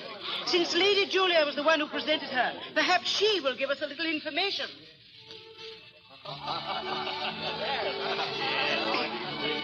Melanie, you were wonderful. Thank you, Lady Julia. Come with me now. I want you to meet Lady Worth and Lady Harrington. Please, no more. I have met so many people. I am all confused. Confused? But... They ask me questions. All of them ask me questions. I'm so tired of them. If anyone asks me another question, I shall scream. Melanie, control yourself. I can't. Melanie, what's the matter? She can't meet any more guests. But she must. Then you tell her. I've other things to do. I'm tired, Paul. Let me go. Let me meet some other time. Sometime will happen if you don't. But nonsense. Everyone is captivated by you. You're a success. On the surface, yes. But underneath, they suspect me and they hate me. I can feel it. Be quiet. Ah, Paul. May we have the pleasure of meeting your very charming ward? But of course. Lady Harrington and Lady Worth, my ward, Melanie de Tramont. Sure. So please, my dear. Thank you. De Tremont, the Marquis, I presume. Yes, he was my guardian's friend. Oh, of course, of course. It's so stupid of me, Paul. Not at all. You sing beautifully, my dear. Wherever did you study? Why? In France? Under what teacher? Why, I don't. A private teacher, Lady Worth. Unknown, but very efficient. He must have been. Oh, Paul, may I see you? Certainly. Excuse me, please. Of course. I'll be back directly. Oh. Perhaps I had best to go too. Oh, no, please.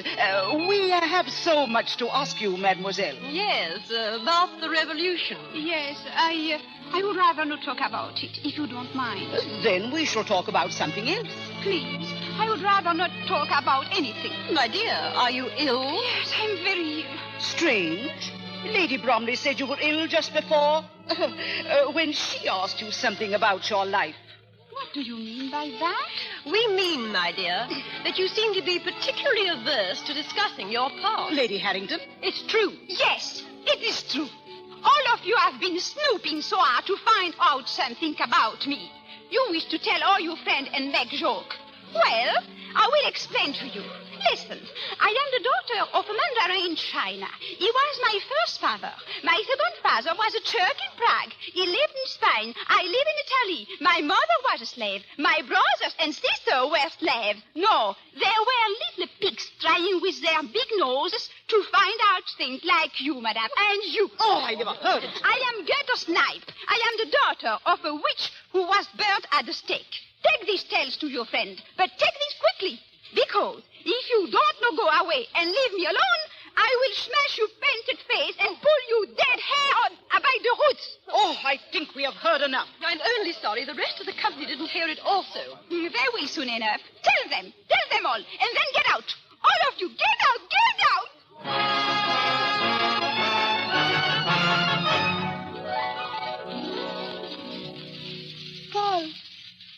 Paul, where are you? I am here. Lie quietly, Melanie. Oh, what happened, Paul? You fainted. You'll be all right now. Oh, yes, I remember. All the people. They are gone? Thanks to you, yes. Oh, Paul, I'm sorry. Why did you do it? I don't know. I asked you to let me go. You did it deliberately, didn't you? No, Paul, I swear. You wanted it to happen. All along, you wanted it. Yes, I did. You've ruined everything. I hope you realize that. Yes, but I don't care. Let them go. Let them leave us. I won't want to marry. I don't want. I can't. It's you I love, Paul. What? It's you. I love you, Paul. That is why I have been so happy. Melanie, this is a farce. Is it farce to be loved to me? But there can be no love between us. It's not only a farce, it's madness. Oh, no. It is only a very simple truth. You have broken your word, you have lied, and you have made me ridiculous, a fool. That is the simple truth. And you, in all your clever plans, did you once think of me? Never. All that was understood between us from the beginning. You knew everything, and you agreed to everything. I could not answer for my heart. Your heart? I love you, do you understand? Call me mad. Say it is all stupid romantic, if that will quiet your conscience. My conscience is not troubled. But it's true, and I love you deep. In all my life, no other things have been so deep in me. You were finished with love when your wife was killed. How often you have spoken to me of that. Melanie, I beg of you. And because there was a revolution, you think to scheme over all life, secure. You think to fit everyone to your plans like puppets. But life is real, Paul. It is important, and life is too strong in me to be just a puppet. I was a fool to trust you. I love you. I love you.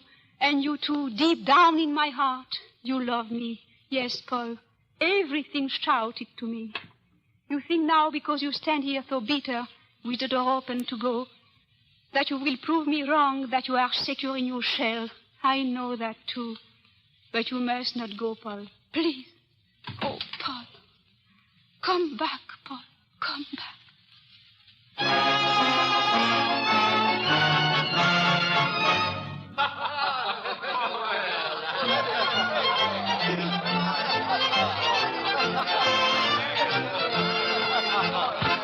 Ladies and gentlemen, it is my pleasure to announce to you the return to Le Petit Girondin of Mademoiselle Mélanie. Mademoiselle Mélanie returns with her bewitching voice for your delight and her acrobatic tricks on her elusive wine barrels for your amazement. Tonight, she will first delight you with a little song. She will amaze you later. I present Mademoiselle Mélanie.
Mélanie.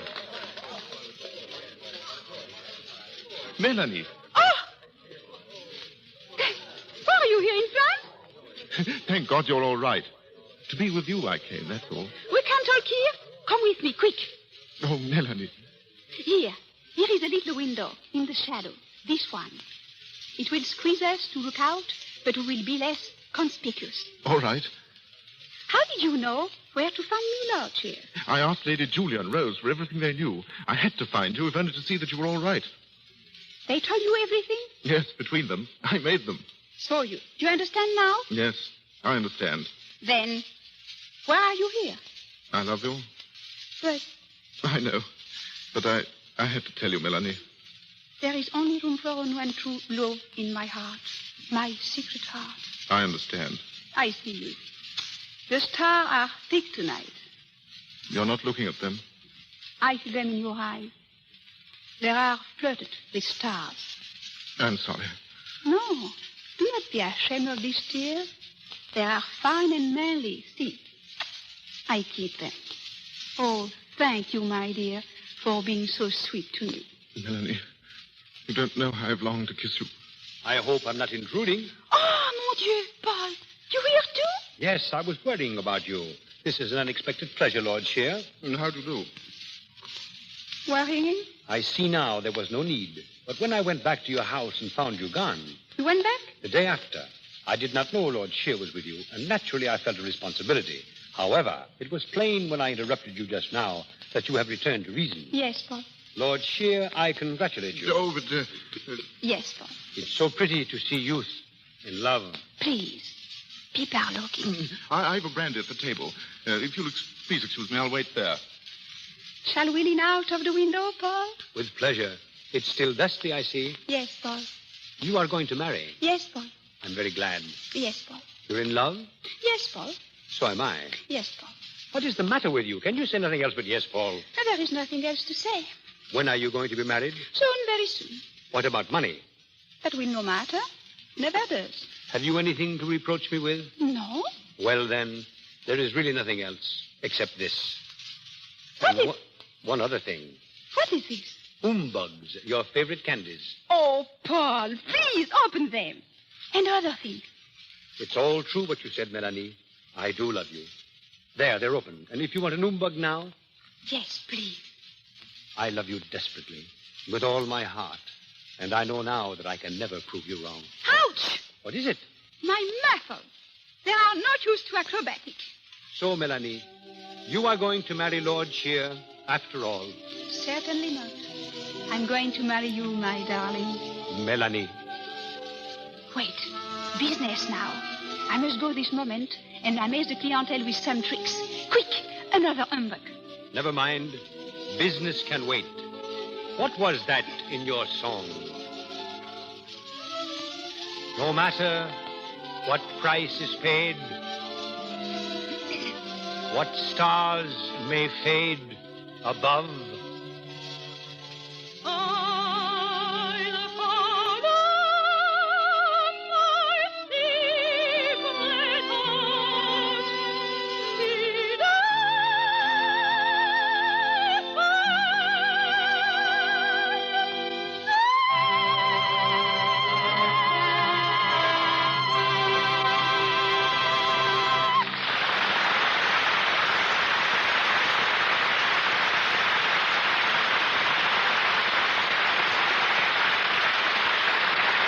With Lily Pons singing the lovely melody, I Follow My Secret Heart, the curtain descends on Conversation Piece. But we shall hear further from Miss Pons and Adolphe Menjo a little later. Before introducing our next guest, we make a statement furnished by Mr. Melvin Purvis, our guest on last week's program. Quote, after stating figures on crime, it was discovered that the number of murders committed in Memphis in 1935 was 103. Instead of the figure given. I desire to express my genuine and sincere regret for this inadvertence. Unquote. I join Mr. Purvis in offering my regrets for this mistake. As the Ripley of Hollywood, Feg Murray is an encyclopedia of strange truths concerning your favorite stars. In returning to our microphone, he bears the distinction of being the first guest to be called back since the Lux RadioTheatre has come to you from Hollywood, proving that you like to listen to his odd facts as much as you like to read his cartoons in the daily paper under the caption Seeing Stars. I've asked him to begin with what he knows about Lily Pons and Adolphe Menjo. Ladies and gentlemen, Mr. Feg Murray. Thanks, Mr. DeMille. Starting from the ground up, Lily Pons wears the smallest shoes of any star in Hollywood, size 1.5B. A village in Maryland has been named after her, and she originally took up singing as a means of improving her health. Adolphe Menjo was a captain in the United States Army Ambulance Service in Italy during the World War. Hollywood told him he was through when the talkies came along, so he made pictures in French, Italian, and Spanish, and was so successful that Hollywood did nip-ups trying to get him back. His parrot likewise speaks French, Italian, and English. And now, Mr. DeMille, I understand you have an item for me concerning the Plainsman. Yes. Since I began making the Plainsman, 39 different people have written me, each claiming to own Lucretia Borgia, Buffalo Bill's famous rifle. And now what can you tell us about football and Hollywood? Well, Paul Robeson and Jim Thorpe, the Indian, were both All-American players. Barton McLean once ran back a kickoff 105 yards to score a touchdown for Wesleyan. Johnny Mac Brown of Alabama caught the 58-yard pass that beat Washington 10 years ago in the Rose Bowl. Gene Raymond blushes when you mention football. Once in a prep school game, Gene ran the length of the field for a touchdown, only to discover he had galloped in the wrong direction. Dolores Del Rio should also be mentioned here. She's never seen a football game. Dolores, who is Gary Cooper's aunt by marriage, doesn't know what she's missed, just like those girls who may never have used Lux toilet soap. I think the strangest fact I could find in Hollywood would be a movie star who doesn't use Lux soap. And here's another fact people may not know. That wonderful aroma in Lux soap comes from 34 different ingredients gathered from the far corners of the earth. Now, suppose I turn you loose with whatever fact you care to give us. Swell. In Lloyd's of London, Freddie Bartholomew eats roast beef that costs $1,502.10. They must have ordered it from a nightclub. The meat itself cost only $2.10. The $1,500 was the cost of time lost in getting that roast beef to steam properly for the cameras. Shirley Temple has a life insurance policy which is void if she takes up arms in defense of her country or meets death by accident while intoxicated.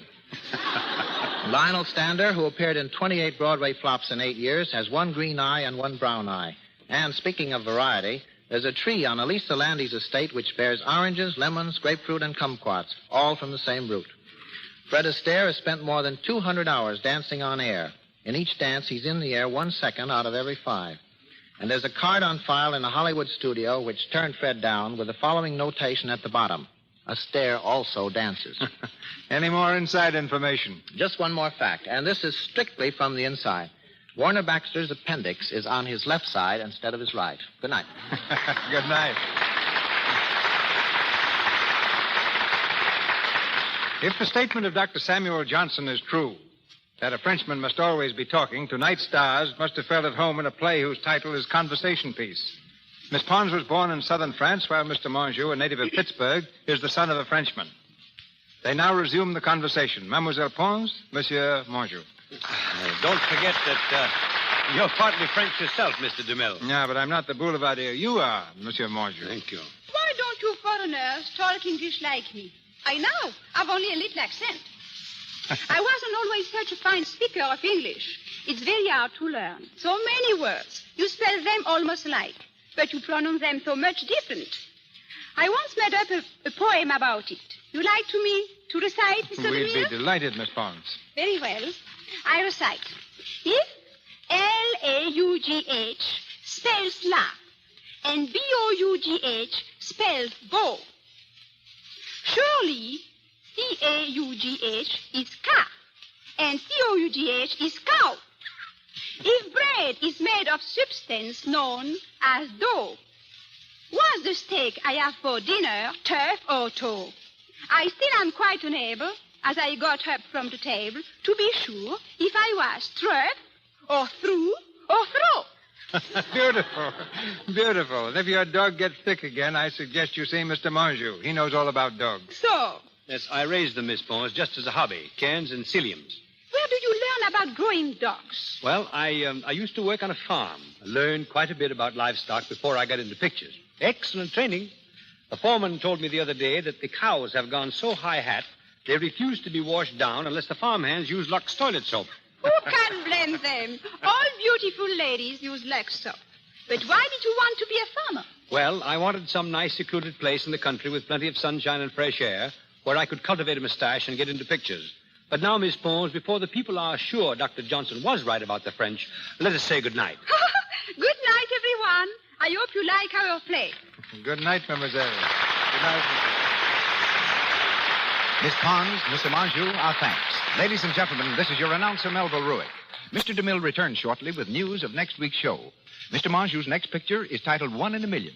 Miss Pons appeared through courtesy of RKO Studios, where she just completed That Girl from Paris. Mr. DeMille through courtesy of Paramount, Mr. Warburton, Metro-Goldwyn-Mayer, and Mr. Louis Silvers, 20th Century Fox, where he was in charge of music for the new picture, Lloyd's of London. And here's Mr. DeMille. The story of Louis Pasteur recently provided the screen with one of the finest and most dramatic films ever made. Its success, however, was largely due to the magnificent performance of Paul Muni in the title role. Next week in the Lux RadioTheatre, Paul Muni recreates the character of the great French chemist and humanitarian once again. Our sponsors, the makers of Lux Toilet Soap, join me in inviting you to be with us again next Monday night when the Lux Radio Theatre presents Paul Muni in the story of Louis Pasteur, assisted by an all-star cast. This is Cecil B. DeMille saying good night to you from Hollywood.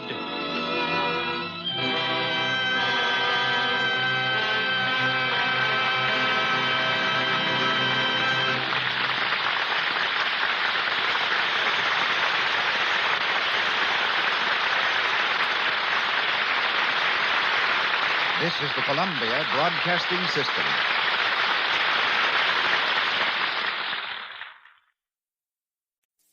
Hollywood, California, Monday, November 23rd.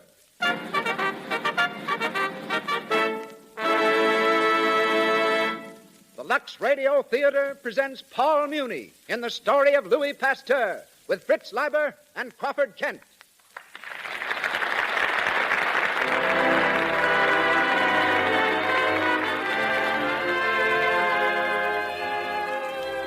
Lux presents Hollywood. Our stars, Paul Muni, Fritz Lieber, Crawford Kent, and Barbara Luddy. Our guests, Adrian, Hollywood's most noted designer, and William K. Howard, director. Our producer, Cecil B. DeMille. Our conductor, Louis Silvers. The makers of Lux Flakes, together with our stars and guests, welcome you all to another hour in the Lux Radio Theatre.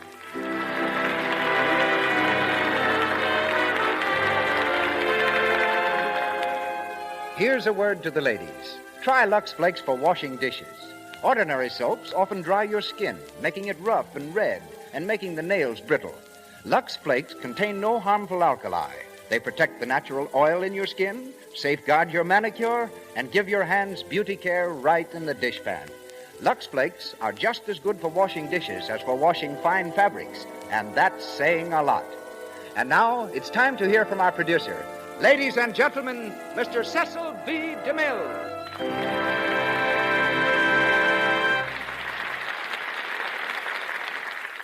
Greetings from Hollywood, ladies and gentlemen. Paul Muni is a paragon of paradoxes. Born in Vienna, he doesn't waltz. Trained in the Yiddish Art Theater, he's been playing the role of a Chinese in The Good Earth for the past 6 months. At the age of 11, Mr. Muni went on the stage in the part of a bent and withered old man. The whiskers he wore were obviously false. But he grew his own beard for the story of Louis Pasteur. And here are some sidelights on his sidelines. He plays the violin and talks to strangers for relaxation. He rehearses all his lines into a dictaphone to study his own inflections. He experiments with makeup at home and obtains material for his characterizations firsthand. In other words, if he's playing the part of a Chinese, he spends a great deal of his time in the Chinese Quarter. And if he's to be a gangster on the screen, he mingles with the gangster element. And if he's a scientist, he reads everything available on the science he's supposed to represent. It's nearly 2 years since Mr. Muni's last appearance on the air.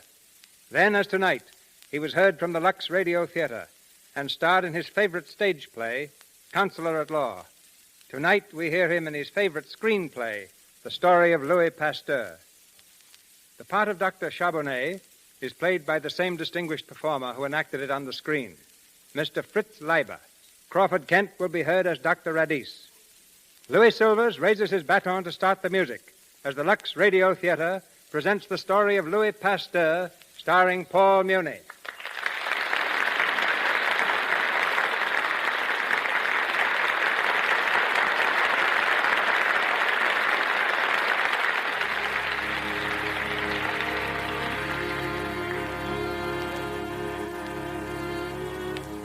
Paris in the 1860s.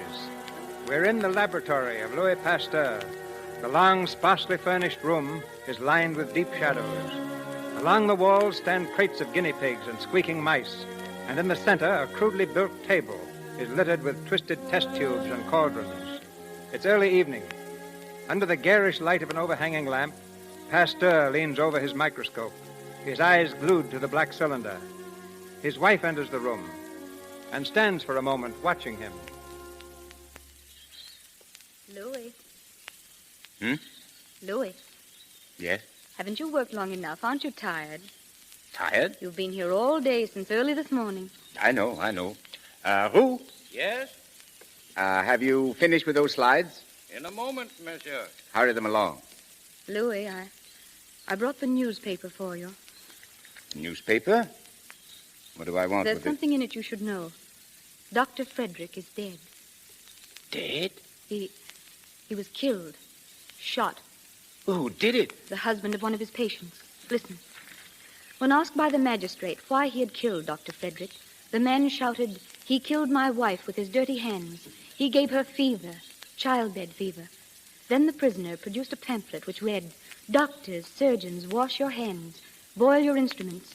Microbes cause disease." The pamphlet was signed, Louis Pasteur. My pamphlet. Louis, don't you know what it means? They're blaming you for the death of Dr. Frederick. Nonsense. They are. Dr. Charbonnet, Dr. Radis, all of them. They call you a murderer, a menace to science. And they are a menace to humanity. If they should appeal to the Emperor... Let them. The Emperor's no fool.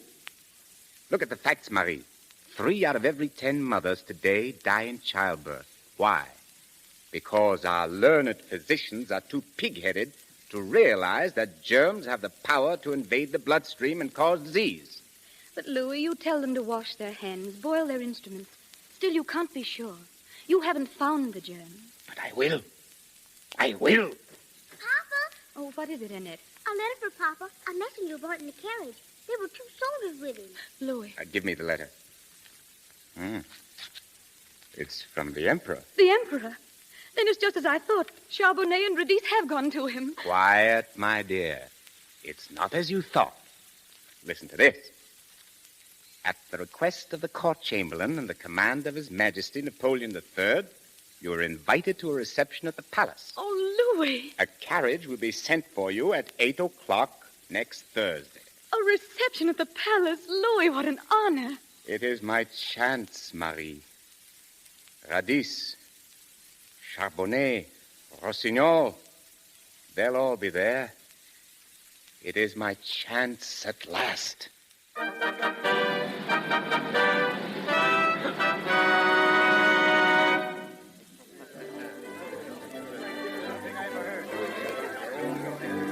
Your Majesty, this man Pasteur is not even a doctor.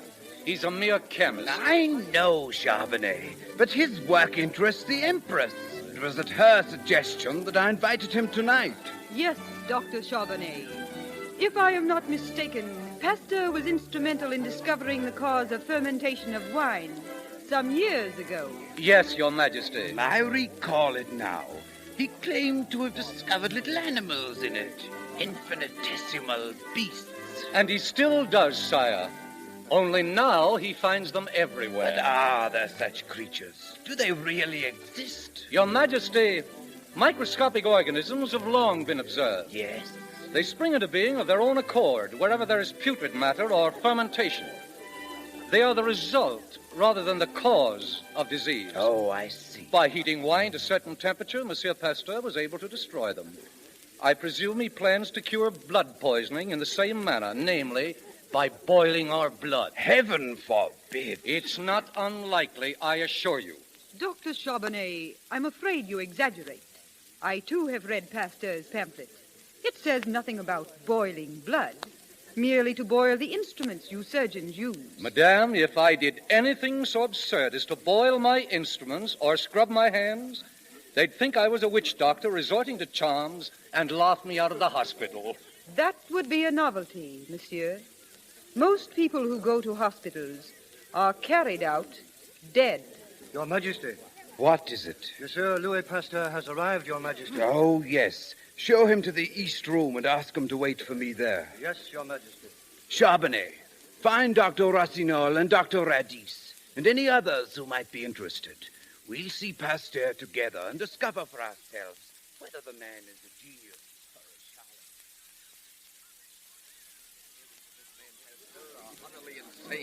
charlatan. Impossible. I refuse to believe it. One moment, Dr. Radis.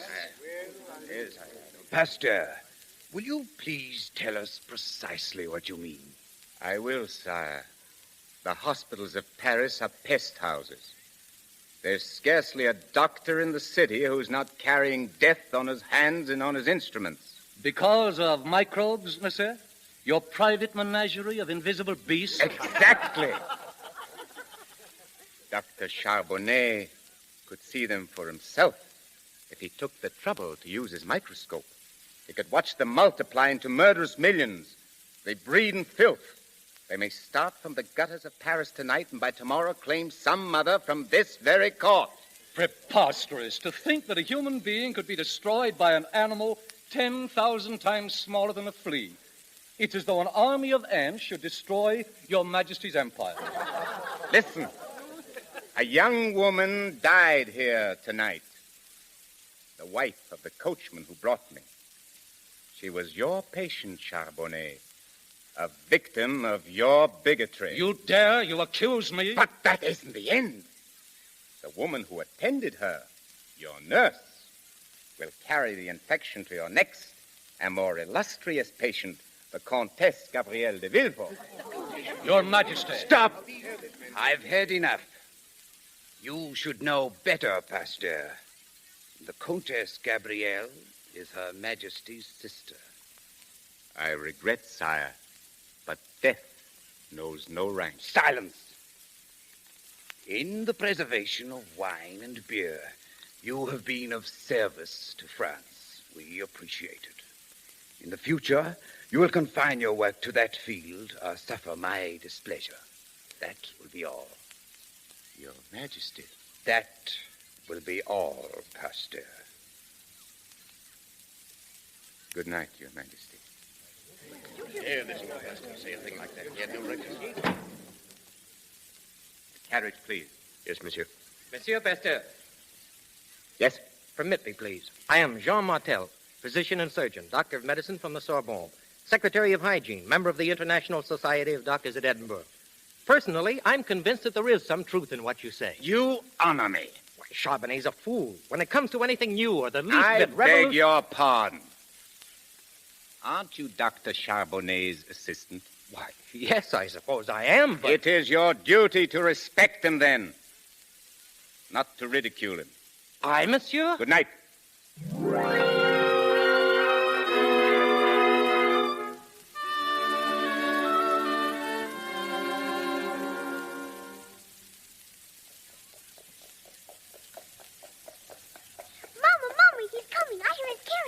Quick, Annette.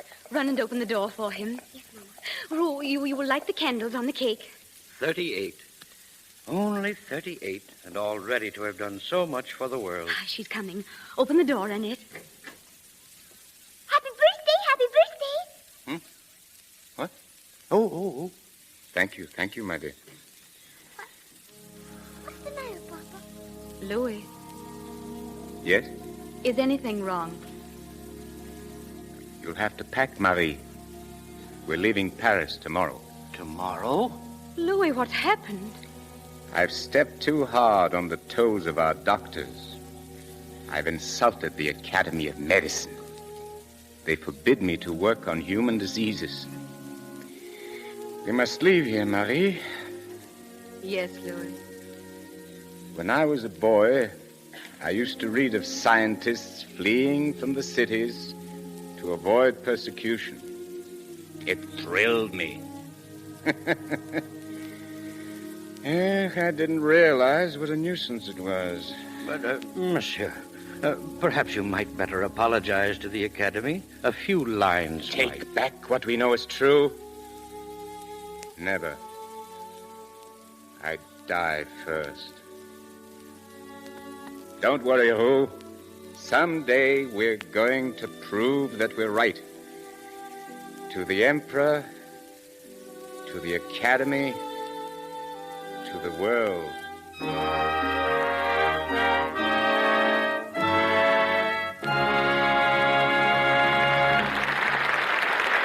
a moment, we will continue with the Lux RadioTheatre presentation of Louis Pasteur, starring Paul Muni. But now we're going to the stockroom of Columbia's wardrobe department on Gower Street. A seamstress is taking one of her new assistants through the department, showing how and where the dresses and coats are kept. Now, over here are Irene Dunn's dresses. These are the ones she wore in Theodora Goes Wild. We might as well take the pink one out. It's got to be washed before we make it over for another picture. Washed? Why, Can you wash a dress like that? Oh, yes. They were 15 days making that particular scene, and I know that dress has been washed at least 3 times. Well, I didn't believe you could wash that kind of material. Oh, my, yes. It washes beautifully in Lux Flakes. Of course, we wouldn't risk it in anything else. You see, these clothes are worth a lot of money, and we can't take chances.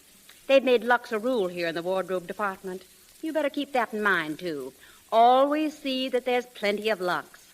Now, on this side over here. All the big Hollywood studios use Lux Flakes for washing fine fabrics because they've discovered it's the sure, safe way to keep them looking like new. Lux contains no harmful alkali, and with Lux, there's no harsh cake soap rubbing. Even the surest materials that are safe in water alone, you can put into gentle Lux suds with perfect assurance. Try it for all your precious washables, your silks, rayons, woolens, and fine cottons. You will love the way they come out of Lux, clean, fresh, and brand new looking. And once again, Mr. DeMille.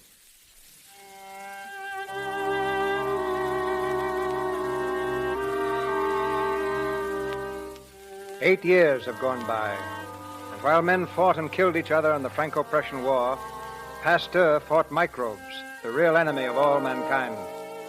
The war is over now, and the government, hard-pressed to meet the heavy indemnity imposed by Prussia, has turned its attention to rebuilding the ravaged countryside. A devastating plague, anthrax, is destroying the livestock of France, the government's chief source of revenue. In only one small province, the district of Arbois, is there any immunity to the dread disease? To that district are sent 2 representatives of the Academy of Medicine, Dr. Radis and Jean Martel. Their coach comes to an abrupt halt near a herd of sheep.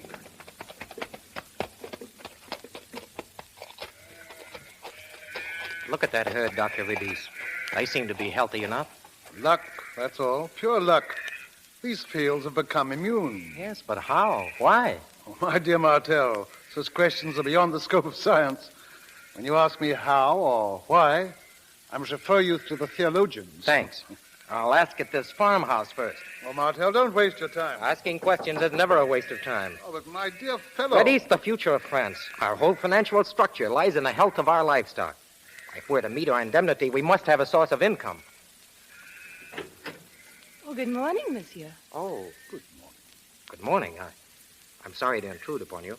I'm Dr. Jean Martel. This gentleman is Dr. Radis. We were sent here by President Thiers to discover, if possible, why your sheep have escaped the plague. Oh, you're quite welcome. My name is Annette. Annette Pasteur. I'm sure Father will be delighted to see you. Pasteur? Not Louis Pasteur, that chemist. Yes, monsieur. Will you come this way? Father's back in the shed vaccinating some sheep. Vaccinating? Yes, monsieur.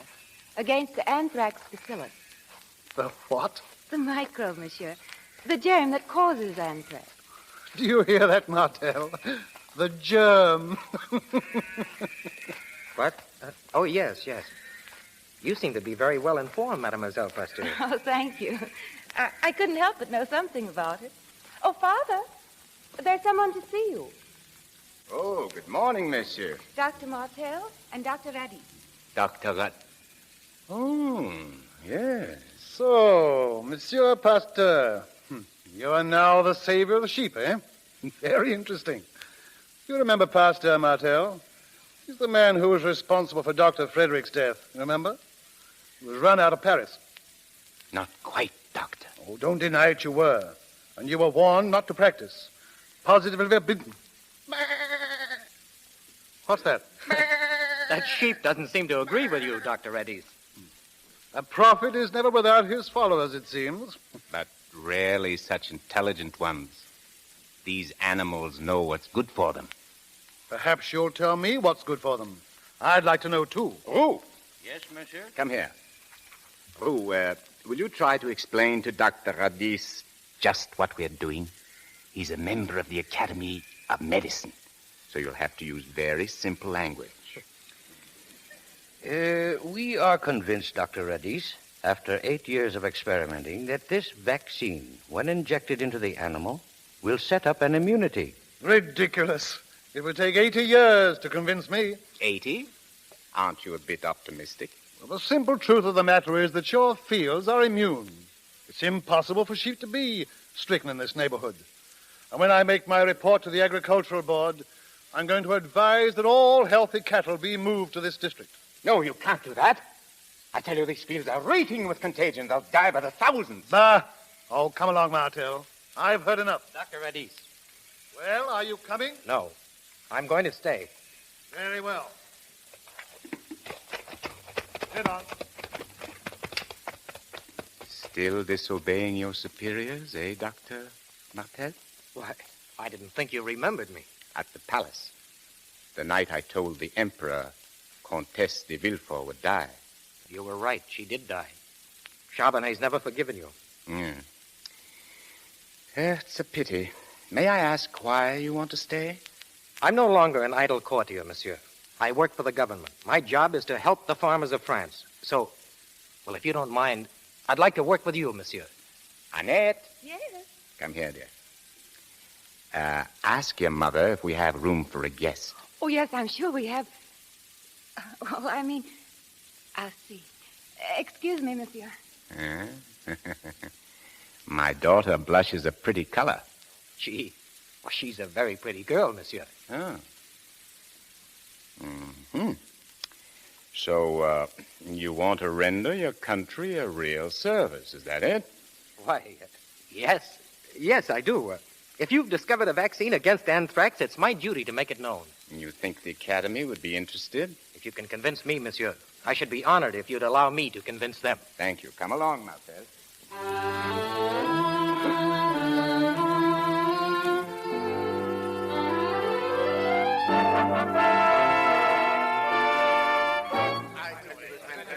Perfectly ridiculous. Anthrax is incurable and unpreventable. Order! Order, gentlemen, order! May continue, Dr. Martel. Thank you. Gentlemen, I have seen with my own eyes what Pasteur can do, and has done for the cattle of Verbois. We, on the other hand, members of the Academy of Medicine, have contributed nothing in the fight against anthrax. Then, in heaven's name, why don't we listen to a man who has? I agree. If someone's got a cure for anthrax, I want to know about it. So do I. Will the visitors in the gallery please refrain from talking? Mr. Chairman. Dr. Radis has the floor. Thank you. I've only one question to raise, and that is this. Whether Dr. Martel's purpose here is to further the cause of science or the cause of love. Personally, I'm inclined to the latter view. For having met Monsieur Pasteur's amiable daughter, I can hardly blame our young colleague for wanting to become his son-in-law. That's a lie. I'm here because I think Pasteur is right. I know he's right. The chair recognizes Dr. Rossignol. Dr. Rossignol. Friends, colleagues, in my laboratory, I have found that I can produce anthrax in healthy sheep by injecting into their veins the dark, poisonous blood of an animal already affected. This treatment invariably results in death.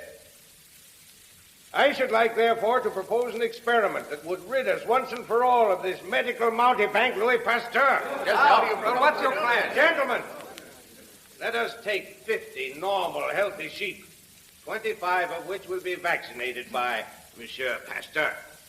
The other 25 will remain as they are. I shall then infect all 50 sheep with anthrax by the method I have just explained. And I defy any man or any vaccine to save one of them. Yes, bravo. Wouldn't be a fool to do it. Why, he wouldn't dare. Mr. Chairman.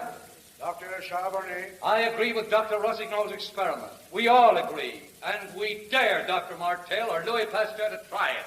We dare him. Monsieur, I accept. Are you Louis Pasteur? I am.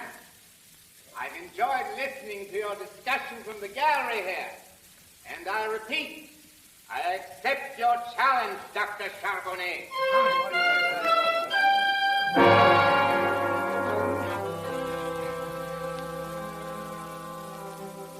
The experiment has been carried out. 50 sheep, all of them infected with the deadly anthrax bacillus. half of them vaccinated by Pasteur. Will Pasteur's sheep live? Will the vaccine immunize them against anthrax?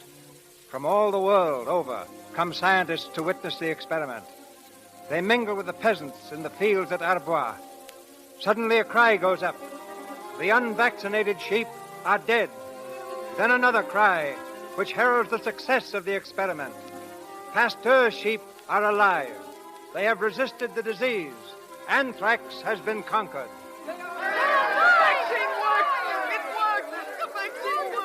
Well, Dr. Rossignol, are you convinced? Alive. All of them. Why, it's almost unbelievable. Monsieur, I offer my apologies. Annette! It worked! At last, it's a triumph, monsieur. Yes, and for you too, my boy. Congratulations. For me? I'm not wrong, am I, Annette? Well, Jean and I, we're going to be married, Father. Well, I thought so. The day he arrived, I thought so. Monsieur Pasteur. Yes? May I congratulate you, sir? I've come all the way from Edinburgh to watch this experiment. Thank you, thank you. Thank you, monsieur. My name is Lister. Lister? Dr. Lister? I feel it a great honor to be present. The honor is mine, monsieur. I'm well acquainted with the work you're doing on antiseptics. Thanks to you and your brilliant leadership. Mad dog! Mad dog! It's a dog. There's a mad dog loose. Jean, take Annette to the carriage, quickly. A man has been bitten. They've shot it. Yes, too late. Take him to the blacksmith! Take him up there! To the blacksmith. To have a red-hot iron burned deep into his flesh. Oh, poor fellow. All the doctors in Europe couldn't do more for him. If he doesn't get rabies, even after the cauterization, he'll be very lucky. To die of rabies. And yet, there must be a way, a cure. There must be.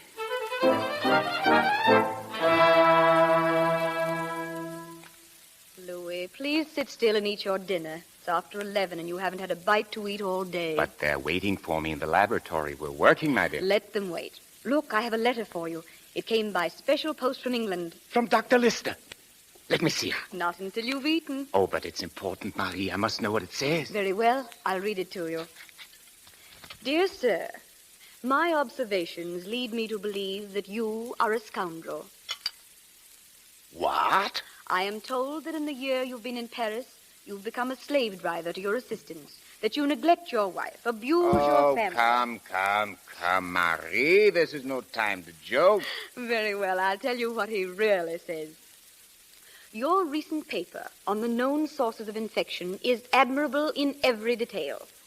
Ah, a very clever man. Listen to this. Forgive the frankness with which a common love of science inspires me. I embrace you. My fellow workers in Brussels and Prague report that their hospitals are rapidly becoming safe.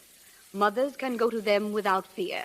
That's where our Annette should be sent to have her baby. I must tell Jean. Listen, there's more. I do not hesitate to acclaim you the most valuable man yet to enter the field of science. Good Lister. You see, Marie? Now I must work and work and work. Louis, what was that? Nothing, Marie, nothing. Down in the laboratory, I heard it. What is it? What is it? It's a dog. A mad but dog. It's all right, Marie. We have a mad dog down there, but... Please, Louis, please, not hydrophobia. Don't work on hydrophobia. I may as well tell you, Marie. I've been trying to discover a cure for months. I've pledged myself to wipe it from the face of the earth.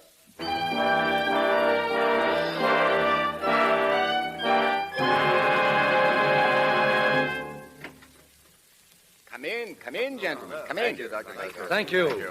I'm afraid I haven't enough chairs. Find little need for them in my laboratory. Monsieur. Yes, Dr. Charbonnet? It is the wish of some of us that the Academy of Medicine honor you with this visit. Honor me? To be brief, Dr. Sarnoff has been reading your recent statements in the journal promising a cure for rabies. The press takes liberties, Doctor. As usual, my remarks were grossly exaggerated. In your last paper to the Academy, monsieur, you said you were on the threshold of a great discovery. Yes? Might I inquire if you have crossed that threshold? Science takes a step, then another. Then it stops and reflects before taking a third. Go on, please. Step by step, messieurs, I'm reaching the ultimate conclusion that microbes are the cause of all disease. Microbes? Oh, goodness. You men are still skeptical. If germs are still a myth to you, then listen.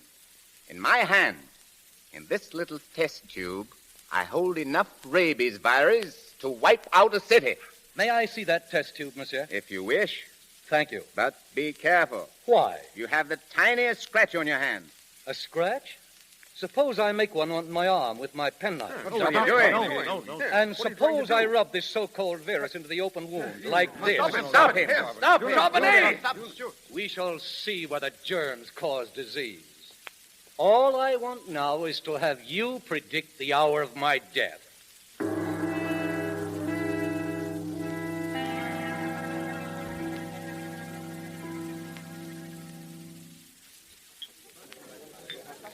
There's Charbonnet now, sitting at the table. He seems to be enjoying his beer, too. Strange for a dead man, eh? Well, Charbonnet, how do you feel today? Very well, Dr. Radis. And you?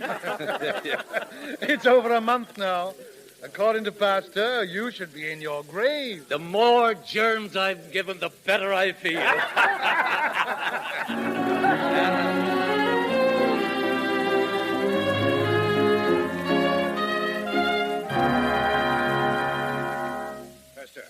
I've come to warn you about Charbonnet. You can't afford to be made ridiculous. The work you're doing is too important. I wish it were important, but it isn't. Yes, but you seemed so confident the day we were here. I still am. Every animal that was vaccinated with the contents of that test tube died, except Charbonnet. For some reason, he was able to resist the disease. Why, I don't know. Are you sure it was the same tube? Positive. It was the only specimen I had. You may have let it stand too long. You told me once that germs grow weaker, less virulent with age. Wait. It might be. Come into the laboratory. Oh, Marcel. Monsieur. Oh.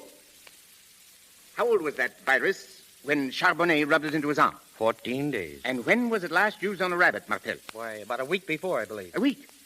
Are you sure? Wait a minute, wait. Here's the record. 9 days, to be exact.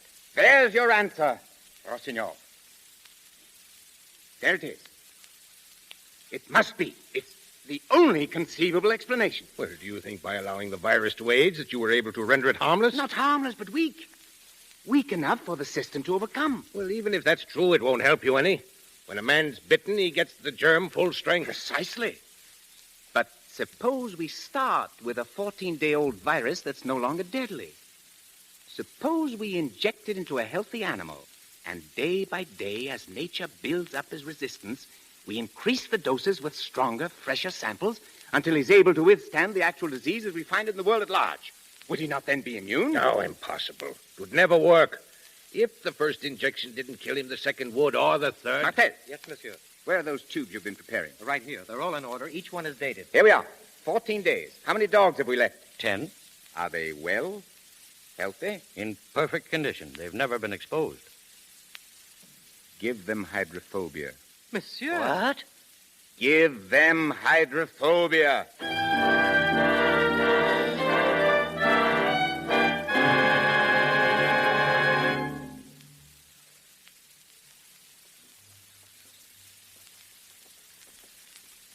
14 days. Injections every day, Rossignol, and all of our dogs are alive and well. Yes, you've made them immune. Absolutely. And if it hadn't been for Charbonnet, we might never have discovered this treatment. Poor Charbonnet. Little does he know that he's been our favorite guinea pig. Louis, Yes, Marie? will you come into the sitting room? There's a doctor to see you. A doctor? He brought a woman here and a little boy. I'd better go with you, Pasteur. Yes. Come along. Oh, Mother. Oh. Hush, dear. Good evening, Monsieur Pasteur. Yes? This is Dr. Rossignol. Good evening, Doctor. I'm Dr. Pfeiffer. I apologize for not giving notice, but we've come all the way from Alsace. This is Madame Meister. Her child is a patient of mine. My little boy. My little Joseph. Good evening, Joseph. Good evening, monsieur. The boy was bitten. I've done all I could, but that isn't very much. Should he develop Oh, you hydrophobia, can help him. They told us you could. Give me your hand, little fellow. Here. Don't be afraid. How long has it been? 11 days. You cauterized the wounds? Not right away. Must have been 24 hours. It's a long time to wait. Does that mean I'm going to die? Of course it doesn't. Little boys don't die. They have too much to live for. I know he won't live. I know it. Last year it was our neighbor's child, and now... Be quiet. What has that to do with yours? I'll save him. Save him. Marie. Yes, Marie. Put him to bed. See that he's kept warm. Come, Joseph. Don't be frightened. We'll go upstairs, shall we? Thank you. This way, Madame Meister. Is there anything you can do, monsieur? I don't know. I'm just experimenting. I have hopes, but I don't know. You're quite sure the dog was rabid, Dr. Pfeiffer? Beyond a doubt. I made the test myself. The first symptoms shouldn't appear for at least 2 weeks. We might have time to produce an immunity. Monsieur, I implore you, if Don't this... misunderstand me. My treatment has saved dogs. 10 of them. But I haven't the faintest notion what effect it would have upon a human being. If I failed, it would mean prison. Perhaps the guillotine. Since death is the only alternative for the boy, I'd be willing to try anything. Wouldn't you, Dr. Rossignol? No, I'm sorry. I can't agree. Much as I admire Pasteur's accomplishments, nevertheless, where human life is at stake, I'd hesitate a long while before going contrary to the best medical knowledge. Which, in the case of hydrophobia, is to let the patient die. We do what we can. We administer drugs and sedatives. Is there a single cure on rats? I'm not arguing for it. I'm merely pointing out what the accepted treatment happens to be. To embark upon a new course is always dangerous from a professional point of view and would be doubly so for Monsieur Pasteur, who is not a doctor and could expect no support from the medical profession. But in this For case... his sake, therefore, I strongly advise that nothing irregular be attempted. Good evening, gentlemen. Monsieur Pasteur, you're not going to listen to him, are you? A dog is one thing, but a human life, I don't know. Well, if you change your mind, don't hesitate to call me.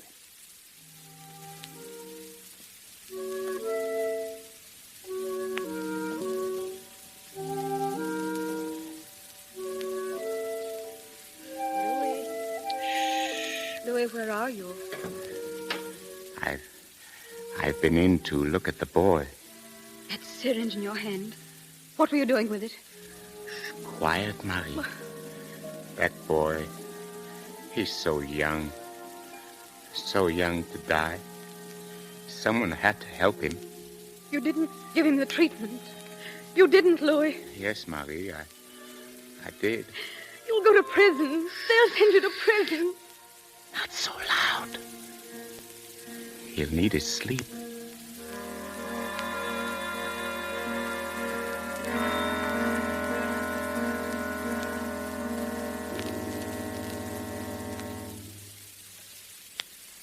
We pause for station identification.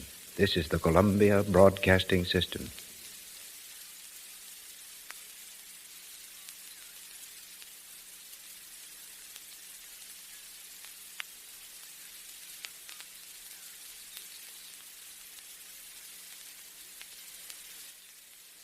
Paul Muni resumes the story of Louis Pasteur shortly. In a few weeks, American audiences will see what is reported to be the finest picture ever made in Great Britain, called Fire Over England. Yet the ball of fire responsible for it is an American, William K. Howard of United Artists Studios, who was borrowed from Hollywood to direct it. It was just 10 years ago that I met Mr. Howard at Paramount. He joined me later at the Mill Productions and has since directed films at Fox, Metro-Goldwyn-Mayer, and Paramount, turning out such hits as White Gold, Transatlantic, Rendezvous, and Mary Burns' Fugitive. It was Mr. Howard who directed Paul Muni's first picture, The Valiant. Ladies and gentlemen, William K. Howard.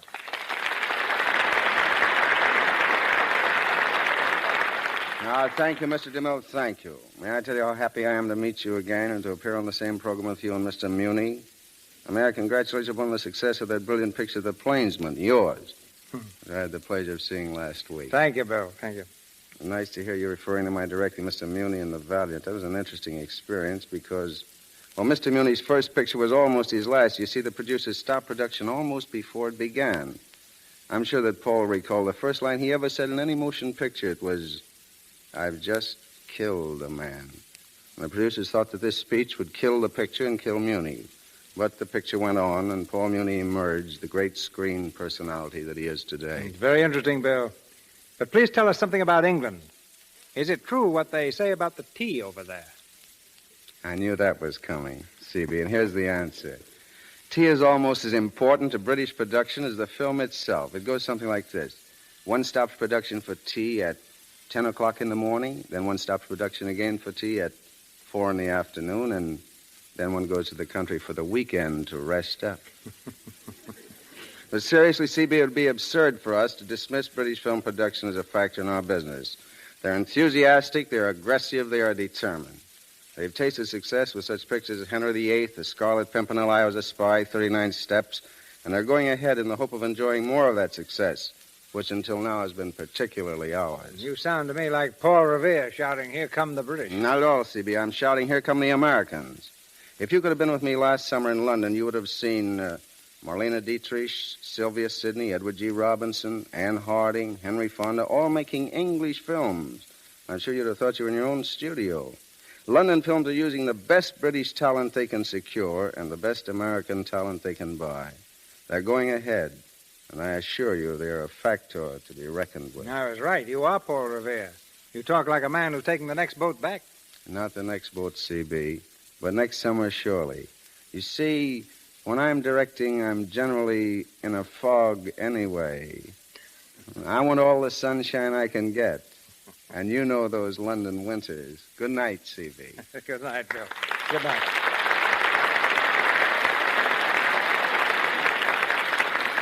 Back to the story of Louis Pasteur, starring Paul Muni.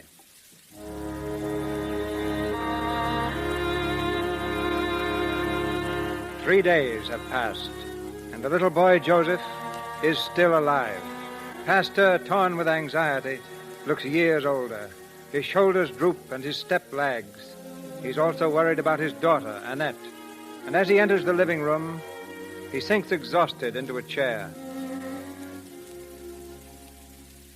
Any news of Annette? Her time is drawing very near, that's all. What did the doctor say? He hasn't been here today. I sent round for him. They said he was ill. Ill? We'll have to get someone else.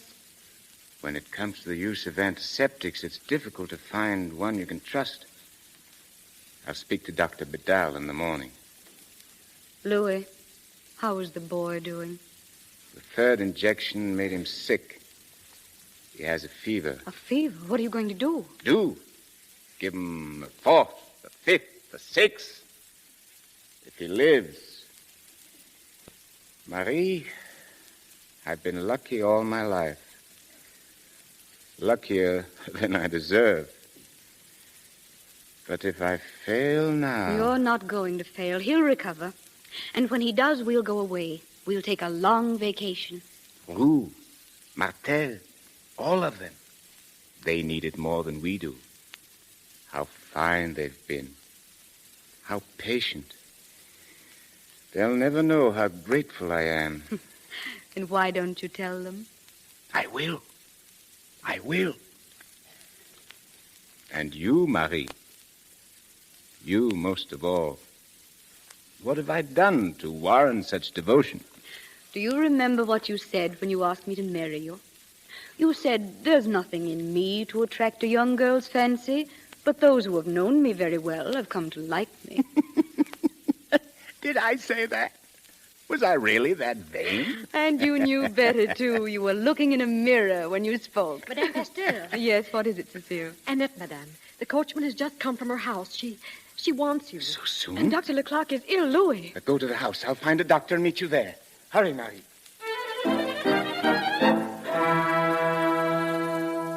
Why doesn't he come? Why doesn't he come? He'll be here, madame. Don't worry. Did you boil the water, Cecile? Yes, madame. And there's sterile gauze and In here. Louis. Yes. Is she all right? Yes, the doctor, Louis. I have one. Come in, doctor. This is my wife. Marie. This is Dr. Charbonnet. Charbonnet? At your service, madame, but only because Dr. Leclerc is indisposed and Dr. Bedell is away on a vacation, eh, Pasteur? Well, I had to have someone. I'll go to Annette. Cecile, come with me. Yes, madame. Would you mind picking up that instrument, No, please? not at all. Thank you. Well, where's the patient? Wait. You're not going to use those instruments without boiling them? Certainly.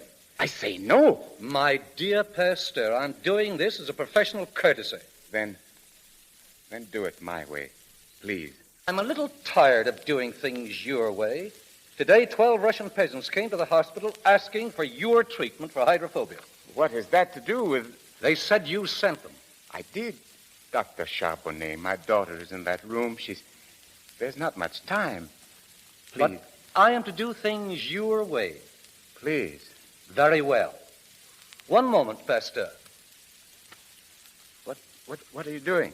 I'm writing a statement for you concerning your work on the treatment of rabies. Dr. Charbonnet, this isn't the time. One moment, please. Shall I read it to you? Listen.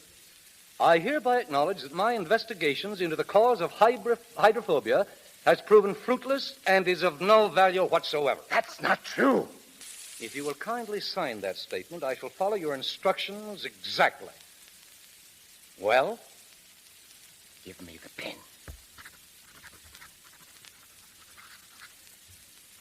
Thank you, monsieur. If I live another month without developing hydrophobia, I shall feel justified to publish this note in the leading scientific journals of Europe. Take off your coat. Of course. Now, roll up your sleeves. And wash your hands. Here. Wash them thoroughly. To the elbows. To the elbows. What's in that basin? Don't worry. It's just a little chloride. It won't hurt you. There you are. Now, you'd better use the brush, too. Hey, the brush, what? the brush.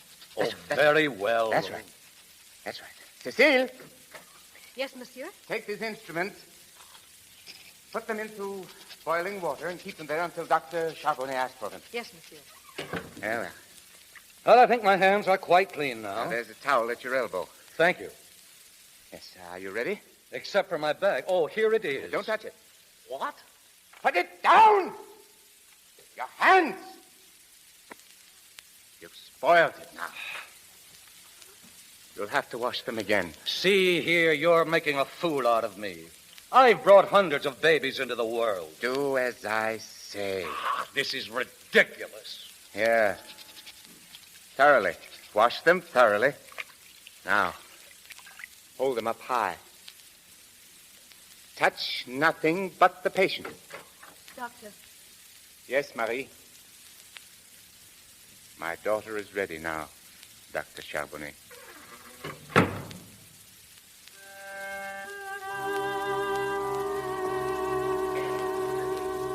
Louis, are you asleep? We have a grandson. Do you hear? A grandson. Louis, wake up. Dr. Charbonnet, come here. Louis. Louis. What's the matter?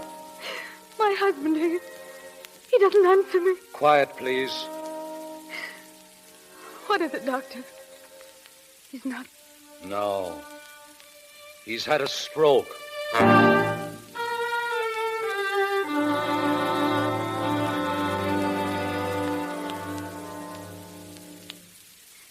You see, Jean?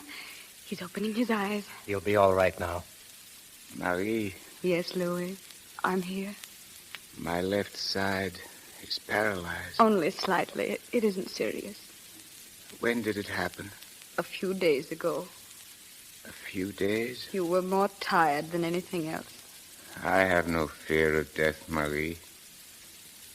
No fear. Oh, Jean. The Meister boy. How is he? He's doing splendidly. Thank God. Thank God. And the Russians, were you able to help them? No, the hospital refused to allow our treatment without permission from the academy. Permission was granted this morning, but too late. 3 of them died yesterday. Horribly. Let me up. I must go. Louis, please. Let me up. How many are left? 19, but it's no use. It's hopeless. If our efforts can save one, it will be worth it. Help me up, someone. Get me dressed. Order the carriage. I'm going to the hospital. Faster, man. Faster.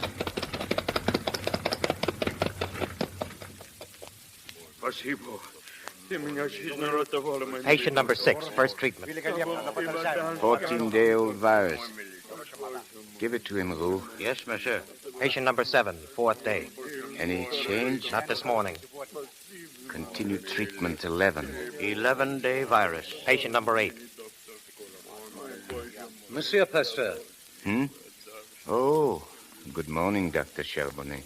I've been watching your patients, monsieur. They're doing very well. Yes, indeed. Even better than I hoped. Charbonnet, I didn't thank you for delivering my grandchild. You've been ill, monsieur. I'm sorry. Perhaps this note will speed your recovery. Note? The statement I asked you to sign. I'm giving it back to you. No. A bargain's a bargain. There is your note, monsieur. I was wrong. And now I ask you for one thing more. Yes? I want the Pasteur treatment for hydrophobia.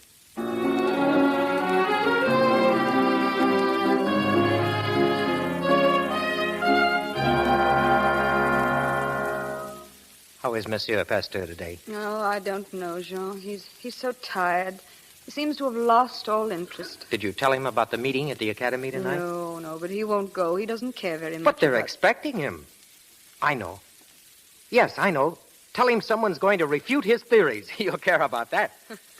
Perhaps. Where is he? In the living room with Joseph. I'd better see him. Joseph's mother's here to take him home. I'll wait at the academy. Louis, Madame Meister's waiting. One moment. Well, Joseph, you're going home. Yes, monsieur. Thank you. Come here. Can you write? Yes, sir.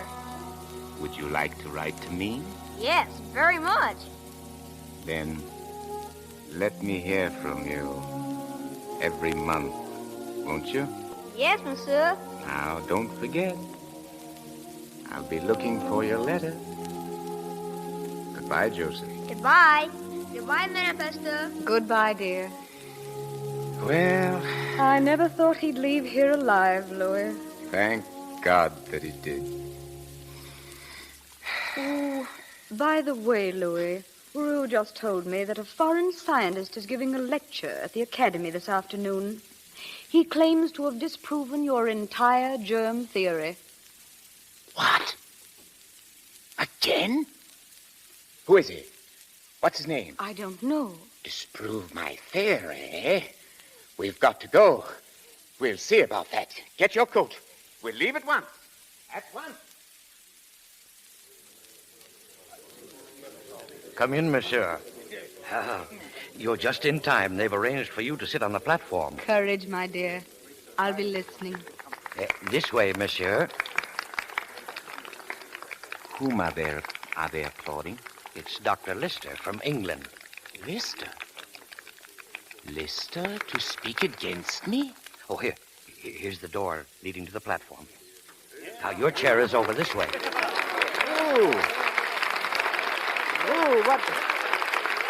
What is it? Why, it's you. They're applauding you. Why, I don't understand. You said Lister... Well, there's no one speaking against your theory. Oh, here he is now. Monsieur Pasteur, I greet you in the name of humanity. Lister. Great Lister. Monsieur Pasteur, from His Majesty the Tsar of Russia, the Diamond Cross of the Order of St. Anne, with our profoundest gratitude.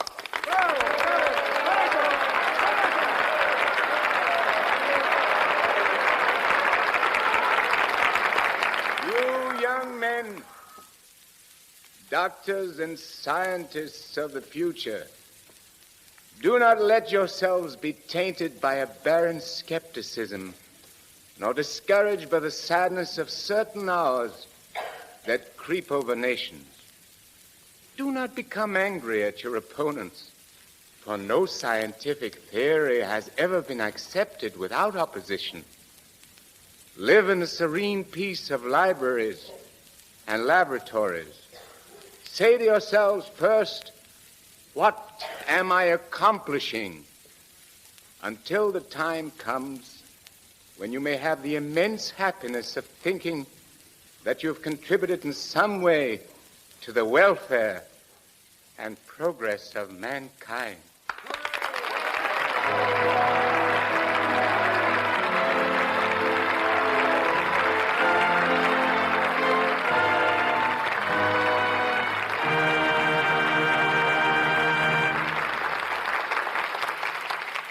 And so we end the last chapter of Louis Pasteur.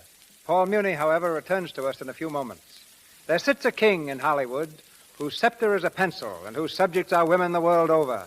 His realm is fashion, and in this sphere, his name, like Abu Ben Adams, leads all the rest. I refer to Adrian. A few years ago, when I went to Metro-Goldwyn-Mayer, I brought 3 associates with me.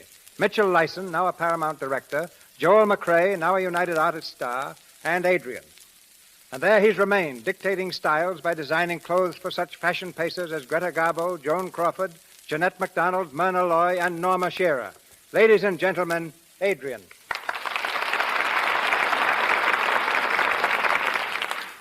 Thank you. The best advice I could possibly give any woman who wants to dress well is summed up in 2 simple words. Be yourself. Women are inclined to drift carelessly into personalities they would like to be, rather than what they really are. There are women who just know their garbos, while actually their thoughts and characteristics are much more like Simone, or even at times like Shirley Temple. You will never be well-dressed until the clothes you wear are the true reflection of your real self. Well, that's sound advice, Adrian. But how does a woman find her real self?